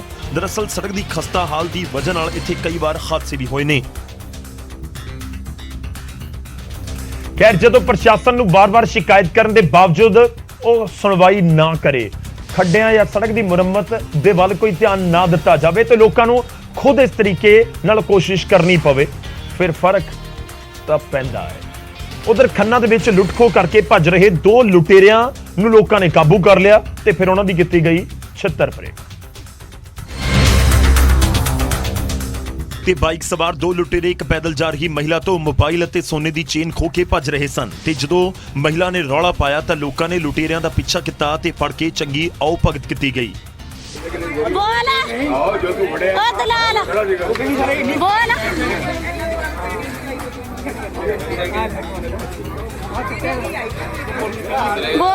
ਪੀੜਤ ਮਹਿਲਾ ਸੋਨੂ ਮੁਤਾਬਕ ਉਹ ਬਾਜ਼ਾਰ ਦੇ ਵਿੱਚ ਕਿਸੇ ਘਰ ਦੇ ਕੰਮ ਦੇ ਲਈ ਜਾ ਰਹੀ ਸੀ ਤਾਂ ਲੁਟੇਰਿਆਂ ਨੇ ਉਸ ਨੂੰ ਆਪਣਾ ਨਿਸ਼ਾਨਾ ਬਣਾਇਆ ਤੇ ਫਰਾਰ ਹੋ ਗਏ। ਮੈਂ ਗੱਲ ਕਰਦੇ ਹੋਏ ਆਉਂਦੇ ਸੀਗੇ, ਮੈਨੂੰ ਐਵੇਂ ਚਪੇਟਾ ਮਾਰ ਕੇ ਭੱਜ ਲਿਆ ਮੋਟਰਸਾਈਕਲ। ਕਿੰਨੇ ਜਣੇ ਸੀਗੇ ਜੀ? 2 ਜਣੇ ਸੀਗੇ ਜੀ। ਲੋਕਾਂ ਨੇ ਕੁੱਟਮਾਰ ਤੋਂ ਬਾਅਦ ਦੋਵੇਂ ਲੁਟੇਰਿਆਂ ਨੂੰ ਪੁਲਿਸ ਦੇ ਹਵਾਲੇ ਕਰ ਦਿੱਤਾ। ਸਨੈਚਿੰਗ ਹੋਈ ਹੈ, ਉਹਦੇ ਸਿਲਸਿਲੇ 'ਚ ਅਸੀਂ ਕਾਰਵਾਈ ਕਰਕੇ ਜਿਹੜੇ ਮੁਲਜ਼ਮ ਨੇ ਉਹ ਰਾਉਂਡ ਅਪ ਕੀਤੇ ਨੇ। ਤੇ ਦਿਨ ਦਿਹਾੜੇ ਲੁੱਟਾਂ ਖੋਹਾਂ ਆਮ ਹੋ ਰਹੀਆਂ ਨੇ ਤੇ ਹਾਲਾਤ ਪੁਲਿਸ ਪ੍ਰਸ਼ਾਸਨ ਦੇ ਹੱਥੋਂ ਵੀ ਨਿਕਲਦੇ ਨਜ਼ਰ ਆਉਂਦੇ ਨੇ, ਜਿਸ ਕਾਰਨ ਲੋਕ ਲੁਟੇਰਿਆਂ ਨੂੰ ਹੁਣ ਖੁਦ ਹੀ ਸਬਕ ਸਿਖਾਉਣ ਲੱਗੇ ਨੇ।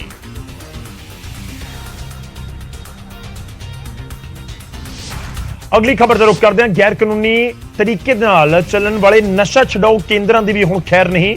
ਇਹ ਖਬਰ ਹੈ ਕਿ ਜਿੱਥੇ ਗੈਰ ਕਾਨੂੰਨੀ ਤਰੀਕੇ ਨਾਲ ਇੱਕ ਨਸ਼ਾ ਛਡਾਊ ਕੇਂਦਰ ਚਲਾਇਆ ਜਾ ਰਿਹਾ ਤੇ ਸਿਹਤ ਵਿਭਾਗ ਨੇ ਰੂਪਨਗਰ ਦੇ ਕਸਬਾ ਨੰਗਲ ਦੇ ਵਿੱਚ ਇੱਕ ਨਸ਼ਾ ਛਡਾਊ ਕੇਂਦਰ ਦੇ ਉੱਤੇ ਛਾਪਾ ਮਾਰਿਆ। ਇਸ ਦੌਰਾਨ ਸੈਂਟਰ ਮਾਲਕ ਅਤੇ ਪ੍ਰਬੰਧਕ ਕੋਈ ਵੀ ਕਾਨੂੰਨੀ ਦਸਤਾਵੇਜ਼ ਪੇਸ਼ ਨਹੀਂ ਕਰ ਸਕੇ, ਜਿਨ੍ਹਾਂ ਤੇ ਹੁਣ ਵਿਭਾਗ ਨੇ ਕਾਨੂੰਨੀ ਕਾਰਵਾਈ ਦੀ ਗੱਲ ਕਹੀ ਹੈ। ਵਿਭਾਗ ਨੇ ਇਹ ਰੇਡ ਇੱਕ ਮਹਿਲਾ ਦੇ ਵੱਲੋਂ ਸ਼ਿਕਾਇਤ ਕੀਤੇ ਜਾਣ ਤੋਂ ਬਾਅਦ ਕੀਤੀ।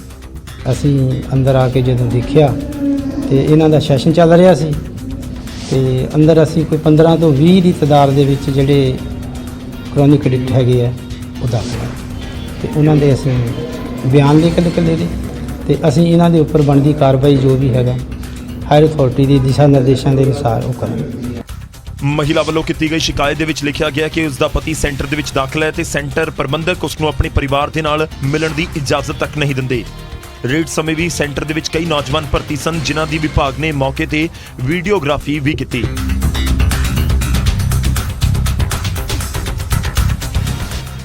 ਤਾਂ ਨਸ਼ੇ ਦੇ ਖਿਲਾਫ ਇੱਕ ਮੁਹਿੰਮ ਤਾਂ ਛੇੜੀ ਗਈ ਹੈ, ਪਰ ਜੇਕਰ ਇਸ ਤਰੀਕੇ ਨਾਲ ਗੈਰ ਕਾਨੂੰਨੀ ਨਸ਼ਾ ਕੇਂਦਰ ਖੁੱਲ ਜਾਣਗੇ, ਨਸ਼ਾ ਛੁਡਾਊ ਕੇਂਦਰ, ਤਾਂ ਫਿਰ ਕਿਵੇਂ ਇਸ ਨਸ਼ੇ ਦੇ ਕੋੜ ਨੂੰ ਜੜ ਤੋਂ ਵੱਢਿਆ ਜਾ ਸਕੇਗਾ।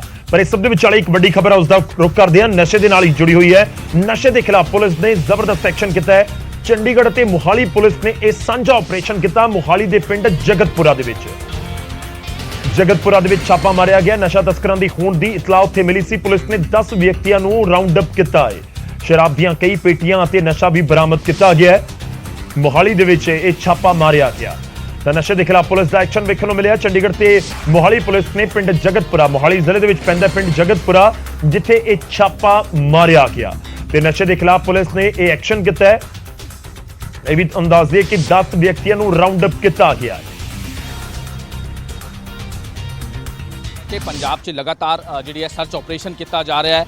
ਵੱਖ-ਵੱਖ ਜਿਹੜੇ ਹੋਟਲਸ ਨੇ ਜਾਂ ਭੀੜ-ਭਾੜ ਵਾਲੀ ਏਰੀਆ, ਉੱਥੇ ਸਰਚ ਆਪਰੇਸ਼ਨ ਕੀਤਾ ਜਾ ਰਿਹਾ ਹੈ। ਹੁਣ ਬਿਲਕੁਲ ਚੰਡੀਗੜ੍ਹ ਦੇ ਨਾਲ ਲੱਗਦੇ ਜਿਹੜੇ ਬਾਰਡਰਸ ਏਰੀਆ ਹੈ, ਜਿੱਥੇ ਰਿਹਾਇਸ਼ੀ ਏਰੀਆ, ਉੱਥੇ ਵੀ ਸਰਚ ਆਪਰੇਸ਼ਨ ਜਿਹੜਾ ਉਹ ਕੀਤਾ ਜਾ ਰਿਹਾ। ਸਾਡੇ ਨਾਲ ਐਚਐਸ ਬਲ ਜੀ ਨੇ, ਡੀਐਸਪੀ ਸਰ। ਅੱਜ ਬਿਲਕੁਲ ਬਾਰਡਰ ਏਰੀਆ ਦੇ ਨਾਲ ਜਿਹੜਾ ਉਹ ਕੀਤਾ ਗਿਆ ਹੈ, ਕਿਸ ਤਰ੍ਹਾਂ ਦੀ ਬਰਾਮਦਗੀ ਹੋਈ ਹੈ, ਕਿਸ ਤਰ੍ਹਾਂ ਦੀ ਤੁਸੀਂ ਬੇਸਿਕਲੀ ਜਿਹੜਾ ਇਹ ਏਰੀਆ ਹੈ ਜਗਤਪੁਰਾ ਸਾਡਾ ਪੈਂਦਾ ਹੈ ਤੇ ਚੰਡੀਗੜ੍ਹ ਵੱਲੋਂ 31 ਥਾਣੇ ਦਾ ਪਿੰਡ ਪੈਂਦਾ ਫੈਦਾਂ। ਇਹ ਇੰਟਰ ਕਨੈਕਟਡ ਹੈ, ਦੋਵੇਂ ਜਿਹੜੇ ਪਿੰਡ ਹੈ। ਤੇ ਜਦੋਂ ਵੀ ਚੰਡੀਗੜ੍ਹ ਪੁਲਿਸ ਕਿਤੇ ਰੇਡ ਕਰਦੀ ਹੈ ਮਾੜੇ ਬੰਦਿਆਂ ਤੇ, ਉਹ ਭੱਜ ਕੇ ਚੰਡੀਗੜ੍ਹ ਪੰਜਾਬ ਨੂੰ ਆ ਜਾਂਦੇ ਸੀਗੇ। ਜਦੋਂ ਅਸੀਂ ਪੰਜਾਬ ਵਾਲੀ ਪੁਲਿਸ ਸੁਹਾਣਾ ਪੁਲਿਸ ਜਾਂ 11 ਫੇਜ਼ ਵਾਲੇ ਰੇਡ ਕਰਦੇ ਆ ਤੇ ਉਹ ਚੰਡੀਗੜ੍ਹ ਨੂੰ ਚਲੇ ਜਾਂਦੇ ਸੀ। ਅੱਜ ਫਿਰ ਅਸੀਂ ਆਪਸ 'ਚ ਕੀ ਕਹਿੰਦੇ ਚੰਡੀਗੜ੍ਹ ਪੁਲਿਸ ਦੇ ਡਿਪਟੀ ਸਾਹਿਬ ਸਰਦਾਰ ਚਰਨਜੀਤ ਸਿੰਘ ਤੇ SHO 31 ਸ਼੍ਰੀ ਬਲਦੇਵ ਜੀ ਤੇ SHO ਸੁਹਾਣਾ ਫੇਜ਼ 11 ਨੂੰ ਲੈ ਕੇ ਤੇ ਸਾਡੀਆਂ ਏਅਰ ਖੈਰ ਜਦੋਂ ਜਿਹੜੇ ਨਸ਼ਾ ਤਸਕਰ ਨੇ ਸਰਹੱਦ ਯਾਨੀ ਕਿ ਜਿਹੜੀ ਚੰਡੀਗੜ੍ਹ ਤੇ ਮੁਹਾਲੀ ਪੰਜਾਬ ਦੀ ਬਾਉਂਡਰੀ ਹੈ, ਉਸ ਦਾ ਫਾਇਦਾ ਚੁੱਕ ਕੇ ਬਚਦੇ ਰਹਿਣ ਤੇ ਪੁਲਿਸ ਉਹਨਾਂ ਦੇ ਪਲਾਨ ਦੇ ਉੱਤੇ ਵੀ ਆਪਣੇ ਪਲਾਨ ਦੇ ਨਾਲ ਭਾਰੀ ਪੈ ਜਾਵੇ, ਫਿਰ ਫਰਕ ਤਾਂ ਪੈਂਦਾ। ਉਧਰ ਬਟਾਲਾ ਦੇ ਵਿੱਚ ਦੁਕਾਨਦਾਰਾਂ ਅਤੇ ਨਿਹੰਗ ਜਥੇਬੰਦੀਆਂ ਦੇ ਵਿਚਾਲੇ ਵਿਵਾਦ ਖੜਾ ਹੋ ਗਿਆ ਤੇ ਨਿਹੰਗ ਸਿੰਘਾਂ ਨੇ ਦੁਕਾਨਾਂ ਅੱਗੇ ਟੈਂਟ ਲਗਾ ਕੇ ਦੁਕਾਨਾਂ ਦਾ ਰਾਹ ਬੰਦ ਕਰ ਦਿੱਤਾ, ਜਿਸ ਤੋਂ ਭੜਕੇ ਦੁਕਾਨਦਾਰਾਂ ਨੇ ਵੀ ਸੜਕ ਜਾਮ ਕਰ ਦਿੱਤੀ। ਇਲਜ਼ਾਮ ਹੈ ਕਿ ਦੁਕਾਨਾਂ ਦੇ ਮਾਲਕ ਦੁਕਾਨਾਂ ਸਾਹਮਣੇ ਨਿਹੰਗਾਂ ਨੂੰ ਜ਼ਬਰੀ ਬਿਠਾ ਕੇ ਕਬਜ਼ੇ ਕਰ ਰਹੇ ਨੇ ਤੇ ਕਿਰਾਏ ਦੇ ਲਈ ਤੰਗ ਪਰੇਸ਼ਾਨ ਕੀਤਾ ਜਾ ਰਿਹਾ ਹੈ। ਹਾਲਾਂਕਿ ਨਿਹੰਗ ਸਿੰਘ ਕੈਮਰੇ ਤੋਂ ਬਚਦੇ ਨਜ਼ਰ ਆਏ। ਇਹ ਦੁਕਾਨ ਦਾ ਮਸਲਾ ਸੀ ਤੇ ਕਾਫੀ ਦਿਨਾਂ ਤੋਂ ਕਿਰਾਏ ਤੇ ਹੀ ਦੁਕਾਨਾਂ ਤੇ ਜੋ ਉਹਨਾਂ ਦਾ ਹੈਗਾ ਹਿਸਾਬ ਦਾ ਕੀ ਮਸਲਾ ਕੀ ਪਿਆ ਦਾ ਮਸਲਾ ਕੀ ਸੀ? ਤੇ ਵਿਵਾਦ ਵੱਧਦਾ ਦੇਖ ਪੁਲਿਸ ਅਧਿਕਾਰੀ ਮੌਕੇ ਤੇ ਪਹੁੰਚੇ ਅਤੇ ਲੰਬੀ ਜੱਦੋਜਹਿਦ ਤੋਂ ਬਾਅਦ ਰਾਹ ਖੁਲਵਾਇਆ ਗਿਆ। ਪੁਲਿਸ ਨੇ ਦੋਵੇਂ ਧਿਰਾਂ ਨੂੰ ਮਸਲੇ ਦੇ ਹੱਲ ਦੇ ਲਈ ਥਾਣੇ ਵੀ ਤਲਬ ਕੀਤਾ। ਸ਼ਹਿਰ ਨਾਤੇ ਹੋਣ ਲਈ ਇੱਕ ਵਾਰੀ ਇਹਨਾਂ ਨੂੰ ਦੋਨਾਂ ਨੂੰ ਕਹਿ ਵਾਰਨਿੰਗ ਦਿੱਤੀ ਇਹਨਾਂ ਨੂੰ ਕਿ ਬਿਲਕੁਲ ਗਲਤ ਕੰਮ ਇਹ ਕਰ ਰਹੇ ਆ। ਇਹਨਾਂ ਨੂੰ ਦੋਨੋਂ ਪਾਰਟੀਆਂ ਇੱਕ ਵਾਰੀ ਇੱਕ ਪਲੇਟਫਾਰਮ ਤੇ ਬਹਿ ਗੱਲ ਕਰਨ ਨੂੰ ਤਿਆਰ ਹੈ। ਫਿਲਹਾਲ ਪੁਲਿਸ ਮਾਮਲੇ ਦੀ ਜਾਂਚ ਕਰ ਰਹੀ ਹੈ ਤੇ ਨਿਹੰਗ ਸਿੰਘਾਂ ਦੇ ਵੱਲੋਂ ਦੁਕਾਨਾਂ ਅੱਗੇ ਕਬਜ਼ੇ ਨੂੰ ਗੈਰ ਕਾਨੂੰਨੀ ਦੱਸਿਆ ਗਿਆ ਹੈ। ਉਧਰ ਪਠਾਨਕੋਟ ਦੇ ਵਿੱਚ ਬੇਮੌਸਮੀ ਬਰਸਾਤ ਨੇ ਮੰਡੀਆਂ ਦੇ ਪ੍ਰਬੰਧਾਂ ਅਤੇ ਪ੍ਰਬੰਧਕਾਂ ਦੀ ਪੋਲ ਖੋਲ ਕੇ ਰੱਖ ਦਿੱਤੀ। ਤੇ ਗੋਡੇ-ਗੋਡੇ ਪਾਣੀ ਕਿਸਾਨਾਂ ਨੂੰ ਪਾਣੀ ਕਰ ਗਿਆ ਹੈ। ਮੱਥੇ ਦੀਆਂ ਲਕੀਰਾਂ ਹੋਰ ਡੂੰਘੀਆਂ ਹੋ ਗਈਆਂ ਨੇ ਕਿਉਂਕਿ ਜਿਹੜੀ ਫਸਲ ਕੁਝ ਘੰਟਿਆਂ ਦੇ ਵਿੱਚ ਚੁੱਕੀ ਜਾਣੀ ਸੀ ਉਸ ਨੂੰ ਸੁਕਾਉਣ ਦੇ ਲਈ ਹੁਣ ਦਿਨ ਜਾਂ ਹਫ਼ਤੇ ਤੱਕ ਮੰਡੀਆਂ 'ਚ ਰੁਲਣਾ ਪੈ ਸਕਦਾ ਹੈ। ਫੜ ਪੱਕਾ ਪਰ ਫੜ ਬਹੁਤ ਪੁਰਾਣਾ ਬਣੇਦਾ ਹੈ, ਨੀਵਾਂ ਹੋ ਗਿਆ ਸੜਕ ਨਾਲ, ਇਹਦਾ ਨਿਕਾਸੀ ਨਹੀਂ ਹੈਗੀ ਕੋਈ, ਨਾ ਇਹਦੇ ਕੋਲ ਮੰਡੀ 'ਚ ਕੋਈ ਤਰਪਾਲ ਦੀ ਵਿਵਸਥਾ ਸਰਕਾਰ ਵੱਲੋਂ, ਨਾ ਕੁਛ। ਜਿਹੜਾ ਨੁਕਸਾਨ ਹੋਇਆ ਉਹ ਸਾਰਾ ਜ਼ਿਮੀਂਦਾਰ ਦਾ ਹੀ ਹੋਇਆ।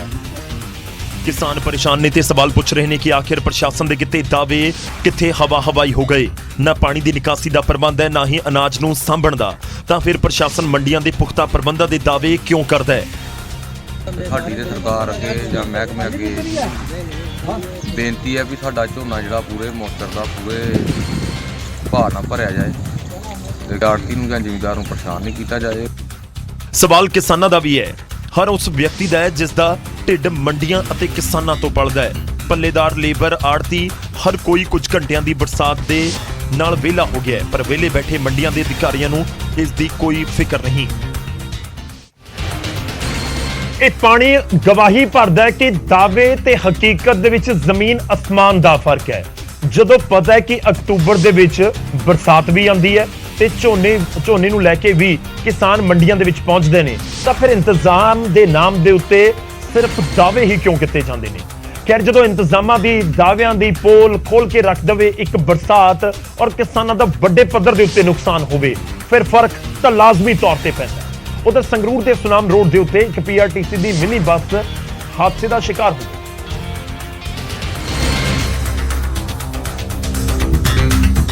ਤੇ ਬੱਸ ਸੜਕ ਦੇ ਵਿਚਾਲੇ ਪਲਟ ਗਈ, ਜਿਸ ਕਾਰਨ 8 ਸਵਾਰੀਆਂ ਜ਼ਖਮੀ ਹੋ ਗਈਆਂ, ਜਿਨ੍ਹਾਂ ਨੂੰ ਇਲਾਜ ਦੇ ਲਈ ਹਸਪਤਾਲ ਦੇ ਵਿੱਚ ਭਰਤੀ ਕਰਵਾਇਆ ਗਿਆ ਹੈ। ਸਵਾਰੀਆਂ ਮੁਤਾਬਕ ਹਾਦਸਾ ਸਵੇਰੇ ਕਰੀਬ 6:30 ਵਜੇ ਵਾਪਰਿਆ ਤੇ ਬ੍ਰੇਕਾਂ ਘੱਟ ਹੋਣ ਦੇ ਬਾਵਜੂਦ ਵੀ ਡਰਾਈਵਰ ਤੇਜ਼ ਰਫ਼ਤਾਰ ਦੇ ਨਾਲ ਬੱਸ ਭਜਾ ਰਿਹਾ ਸੀ।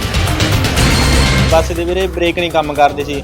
ਜਦੋਂ ਅਸੀਂ ਸੰਗਰੂਰ ਤੋਂ ਸੁਨਾਮ ਜਾ ਰਹੇ ਸੀਗੇ, ਇੱਥੇ ਡਿਵਾਈਡਰ ਆਉਂਦਾ ਜਿਹੜਾ, ਉਹਦੇ ਵਿੱਚ ਵੀ ਬੱਸ ਵੱਜੀ ਹੈਗੀ। ਤੇ ਜਦੋਂ ਅਸੀਂ ਥੋੜਾ ਗਾਹਾਂ ਗਏ, ਬਾਈਪਾਸ ਟੱਪੇ, ਓਵਰਟੇਕ ਕਰ ਰਿਹਾ ਸੀ ਬੱਸ ਉੱਪਰ ਦੀ, ਸਕੂਲ ਵੈਨ ਜਾ ਰਹੀ ਸੀਗੀ, ਤੇ ਨੇ ਬ੍ਰੇਕ ਫੇਰ ਵੀ ਦੱਬੇ ਤੇ ਬੱਸ ਡੱਕੜੋਲੇ ਖਾਂਦੀ ਫੇਰ ਵੀ ਖਤਾਨਾ 'ਚ ਜਾ ਕੇ ਡਿੱਗੀ। ਜਦਕਿ PRTC ਸਟਾਫ ਦੀ ਮੰਨੀਏ ਤਾਂ ਬੱਸ ਦੀ ਮੇਨ ਕਮਾਣੀ ਟੁੱਟ ਗਈ ਸੀ ਤੇ ਇਸੇ ਕਾਰਨ ਡਰਾਈਵਰ ਆਪਣਾ ਸੰਤੁਲਨ ਗਵਾ ਬੈਠਿਆ ਤੇ ਹਾਦਸਾ ਹੋਇਆ। ਸਵਾਰੀਆਂ ਜਿਹੜੀਆਂ ਹੈਗੀਆਂ ਨੇ ਸਾਡੀਆਂ ਬੱਸ ਦੇ ਵਿੱਚ, ਉਹ ਤਕਰੀਬਨ ਸਾਰੀਆਂ ਹੀ ਹਸਪਤਾਲ ਦੇ ਵਿੱਚ ਬਚਾਈਆਂ। ਜਾਨੀ ਨੁਕਸਾਨ ਤੋਂ ਸਾਰਾ ਬਚਾਓ ਹੈ। ਮਤਲਬ ਕਿ 30 ਸਵਾਰੀਆਂ ਮੰਨ ਕੇ ਚਲੋ, ਇਹ ਜੋ 28 ਸੀਟਾਂ ਨੇ, 28 ਦੇ ਵਿੱਚ 30 ਸਵਾਰੀਆਂ ਹੈਗੀਆਂ ਸੀ ਵਿੱਚ। ਹਾਲਾਂਕਿ 8 ਸਵਾਰੀਆਂ ਨੂੰ ਮਾਮੂਲੀ ਸੱਟਾਂ ਹੀ ਲੱਗੀਆਂ, ਪਰ ਕਿਸੇ ਤਰ੍ਹਾਂ ਦੇ ਜਾਨੀ ਨੁਕਸਾਨ ਤੋਂ ਤਾਂ ਬਚਾ ਰਿਹਾ। ਹਾਲਾਂਕਿ ਪੁਲਿਸ ਹਾਦਸੇ ਦੇ ਅਸਲ ਕਾਰਨਾਂ ਦੀ ਜਾਂਚ ਦੇ ਵਿੱਚ ਲੱਗੀ ਹੋਈ ਹੈ। ਉੱਥੇ ਇੱਕ ਹਾਦਸੇ ਦੀ ਖਬਰ ਮੋਗਾ ਤੋਂ ਵੀ ਸਾਹਮਣੇ ਆਈ। ਮੋਗਾ ਦੇ ਵਿੱਚ ਕਾਰ ਤੇ ਬਾਈਕ ਦੀ ਆਮੋ ਸਾਹਮਣੇ ਦੀ ਜ਼ਬਰਦਸਤ ਭਿਆਨਕ ਟੱਕਰ ਹੋ ਗਈ। ਟੱਕਰ ਇੰਨੀ ਜ਼ਬਰਦਸਤ ਸੀ ਕਿ ਹਾਦਸੇ ਦੇ ਵਿੱਚ ਬਾਈਕ ਸਵਾਰ ਦੀ ਮੌਤ ਹੋ ਗਈ, ਜਦਕਿ ਦੂਜਾ ਗੰਭੀਰ ਰੂਪ ਦੇ ਨਾਲ ਜ਼ਖਮੀ ਹੋ ਗਿਆ। ਹਾਦਸਾ ਸਿੰਘਾਵਾਲਾ ਬਾਘਾ ਪੁਰਾਣਾ ਰੋਡ ਦੇ ਉੱਤੇ ਹੋਇਆ। ਬਾਈਕ ਸਵਾਰ ਦੋਵੇਂ ਇੱਟ ਭੱਠੇ ਦੇ ਉੱਤੇ ਕੰਮ ਕਰ ਰਹੇ ਸਨ ਅਤੇ ਭੱਠੇ ਤੋਂ ਡੀਜ਼ਲ ਲੈਣ ਦੇ ਲਈ ਨਿਕਲੇ ਸੀ। ਉਸ ਵੇਲੇ ਰਾਹ ਦੇ ਵਿੱਚ ਇਹ ਹਾਦਸਾ ਹੋਇਆ। ਆਪਣੇ ਕੋਲ ਦੋ ਮਰੀਜ਼ ਹੈ, ਲਖਵੀਰ ਸਿੰਘ ਤੇ ਜਸਪਾਲ। ਜੋ ਲਖਵੀਰ ਸਿੰਘ ਸੀਗਾ, ਉਹਦੇ ਹੈਡ ਇੰਜਰੀ ਸੀਗੀ, ਇਹਦੀ ਲੱਤ ਤੇ ਫ੍ਰੈਕਚਰ ਸੀਗਾ, ਉਹਨੂੰ ਹੈਡ ਇੰਜਰੀ ਕਰਕੇ ਹਾਇਰ ਸੈਂਟਰ ਦੇ ਰੈਫਰ ਕਰ ਰਹੇ ਹਾਂ ਕਿਉਂਕਿ ਸਿਰ ਦੀ ਸੱਟ ਹੈਗੀ। ਉਹਦੇ CT ਸਕੈਨ ਹੋਣ ਤੋਂ ਬਾਅਦ ਚੋਂ ਆਪਾਂ ਨੂੰ ਕਲੀਅਰ ਹੋਊਗਾ ਕਿ ਉਹਦੇ ਐਕਚੁਅਲ ਦੇ ਵਿੱਚ ਕੀ ਕੰਡੀਸ਼ਨ। ਜਿਹੜਾ ਜਸਪਾਲ ਸਿੰਘ ਹੈਗਾ, ਉਹ ਬਰੌਡ ਡੈਡ ਆਇਆ। ਹਾਦਸੇ 'ਚ ਜ਼ਖਮੀ ਸ਼ਖਸ ਦੀ ਵੀ ਹਾਲਤ ਗੰਭੀਰ ਦੱਸੀ ਜਾ ਰਹੀ ਹੈ, ਜਿਸ ਨੂੰ ਮੋਗਾ ਦੇ ਸਿਵਲ ਹਸਪਤਾਲ ਰੈਫਰ ਕਰ ਦਿੱਤਾ ਗਿਆ।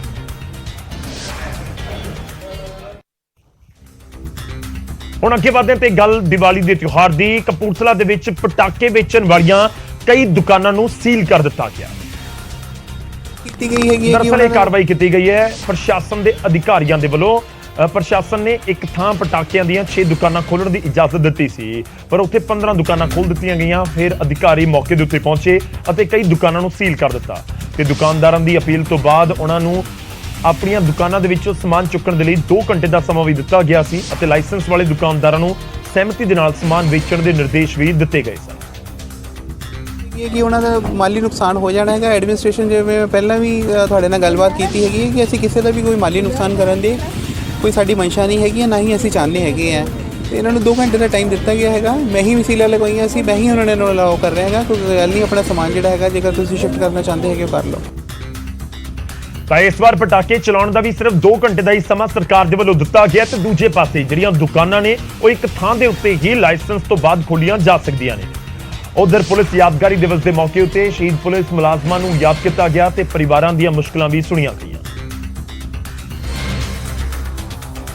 ਤੇ ਆਪਣੇ ਸ਼ਹੀਦ ਪੁੱਤਾਂ ਪਤੀਆਂ ਨੂੰ ਯਾਦ ਕਰ ਪਰਿਵਾਰਕ ਮੈਂਬਰ ਭਾਵੁਕ ਹੋ ਉੱਠੇ। ਮੌਕਾ ਸੀ ਪੁਲਿਸ ਡੀ ਦਾ ਤਾਂ ਪੁਲਿਸ ਵਿਭਾਗ ਦੇ ਵੱਲੋਂ ਸ਼ਹੀਦ ਪੁਲਿਸ ਮੁਲਾਜ਼ਮਾਂ ਨੂੰ ਸ਼ਰਧਾਂਜਲੀ ਦਿੰਦਿਆਂ ਸ਼ਹੀਦਾਂ ਦੇ ਪਰਿਵਾਰਾਂ ਦਾ ਸਨਮਾਨ ਕੀਤਾ ਗਿਆ। ਪੁਲਿਸ ਦੇ ਵੱਡੇ ਅਧਿਕਾਰੀਆਂ ਨੇ ਸ਼ਹੀਦਾਂ ਦੇ ਪਰਿਵਾਰਾਂ ਦੀਆਂ ਮੁਸ਼ਕਲਾਂ ਸੁਣੀਆਂ ਤੇ ਨਿਰਦੇਸ਼ ਦਿੱਤੇ ਕਿ ਡੀਐਸਪੀਜ਼ ਸ਼ਹੀਦਾਂ ਦੇ ਪਰਿਵਾਰਾਂ ਦੇ ਨਾਲ ਹਰ ਮਹੀਨੇ ਮੁਲਾਕਾਤ ਕਰਨ ਤੇ ਉਹਨਾਂ ਦੀਆਂ ਮੁਸ਼ਕਲਾਂ ਨੂੰ ਸੁਣਿਆ ਜਾਵੇ। ਅਸੀਂ ਡੀਐਸਪੀਜ਼ ਦੀ ਡਿਊਟੀ ਲਗਾਈ ਹੈ ਕਿ ਉਹ ਹਰ ਮਹੀਨੇ ਇੱਕ ਉਹਨਾਂ ਦਾ ਐਸਐਚਓ ਜੋ ਹੈ ਸ਼ਹੀਦ ਪਰਿਵਾਰ ਦੀ ਵਿਜ਼ਿਟ ਕਰੇਗਾ, ਇਹਨਾਂ ਦੀ ਦੇਖ ਰੇਖ ਬਾਰੇ ਜਾਣੇਗਾ ਔਰ ਕੋਈ ਹੈੱਡਕੁਆਟਰ ਲੈਵਲ ਤੇ ਉਠਾਉਣ ਵਾਲਾ ਇਸ਼ੂ ਹੈ ਉਹਨੂੰ ਵੀ ਨੋਟ ਕਰਦੇ ਹਾਂ। ਤਾਂ ਉਹ ਅਸੀਂ ਡਾਇਰੈਕਸ਼ਨ ਸਾਰੇ ਡੀਐਸਪੀਜ਼ ਨੂੰ ਦਿੱਤੇ ਹੈ ਕਿ ਉਹਦਾ ਸੋਲੂਸ਼ਨ ਫਿਰ ਅਸੀਂ ਕਰਨ ਦੀ ਕੋਸ਼ਿਸ਼ ਕਰਾਂਗੇ। ਦੱਸ ਦਈਏ ਕਿ ਹਰ ਸਾਲ 21 ਅਕਤੂਬਰ ਨੂੰ ਪੁਲਿਸ ਡੇ ਮਨਾਇਆ ਜਾਂਦਾ ਹੈ ਤੇ ਜਿਹੜੇ ਜਵਾਨ ਦੇਸ਼ ਦੀ ਰੱਖਿਆ ਕਰਦਿਆਂ ਸ਼ਹੀਦ ਹੋ ਜਾਂਦੇ ਨੇ ਉਹਨਾਂ ਜਵਾਨਾਂ ਦੀ ਸ਼ਹਾਦਤ ਨੂੰ ਸਿਜਦਾ ਕੀਤਾ ਜਾਂਦਾ ਹੈ। ਜਾਂ ਕਿਹਾ ਜਾਂਦਾ ਹੈ ਕਿ ਪੰਜੇ ਉਂਗਲਾਂ ਬਰਾਬਰ ਨਹੀਂ ਹੁੰਦੀਆਂ।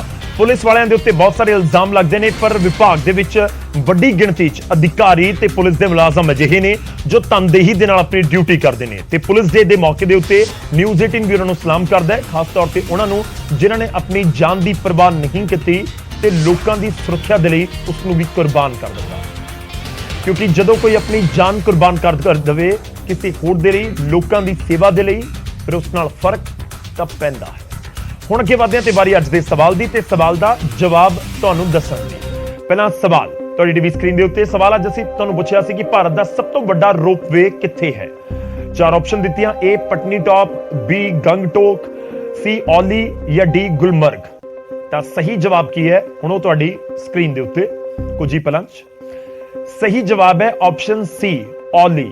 ਜੀ ਹਾਂ, ਔਲੀ ਆ ਉੱਤਰਾਖੰਡ ਦੇ ਵਿੱਚ। ਔਲੀ ਉੱਤਰਾਖੰਡ ਦੇ ਵਿੱਚ ਹੈ, ਇੱਕ ਟੂਰਿਸਟ ਪਲੇਸ ਹੈ। ਔਲੀ ਦਾ ਰੋਪਵੇ ਏਸ਼ੀਆ ਦਾ ਦੂਜਾ ਵੱਡਾ ਰੋਪਵੇ ਹੈ। ਇਸ ਰੋਪਵੇ ਦਾ ਟਰੈਕ 4 ਕਿਲੋਮੀਟਰ ਦਾ ਹੈ ਜੋ ਜੋਸ਼ੀਮਠ ਤੋਂ ਸ਼ੁਰੂ ਹੁੰਦਾ ਹੈ ਤੇ ਔਲੀ ਤੱਕ ਜਾਂਦਾ ਹੈ। 4 ਕਿਲੋਮੀਟਰ ਦੀ ਦੂਰੀ ਕੁੱਲ 20 ਮਿੰਟ ਦੇ ਵਿੱਚ ਤੈਅ ਕੀਤੀ ਜਾਂਦੀ ਹੈ।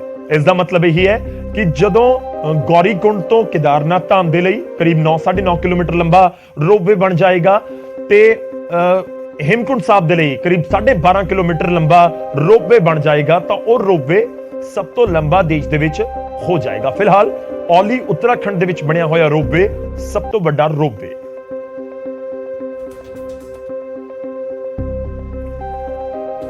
ਤਾਂ ਸਾਡੀ ਕੋਸ਼ਿਸ਼ ਹੁੰਦੀ ਹੈ ਤੁਹਾਡੇ ਤੱਕ ਜਾਣਕਾਰੀ ਪਹੁੰਚਾਉਣ ਦੀ। ਜਾਣਕਾਰੀ ਜ਼ਰੂਰੀ ਹੈ ਕਿਉਂਕਿ ਜਾਣਕਾਰੀ ਹੋਣ ਦੇ ਨਾਲ ਵੀ ਫਰਕ ਤਾਂ ਪੈਂਦਾ ਹੈ। ਫਿਲਹਾਲ ਮੈਨੂੰ ਇਜਾਜ਼ਤ ਦਿਓ, ਧੰਨਵਾਦ।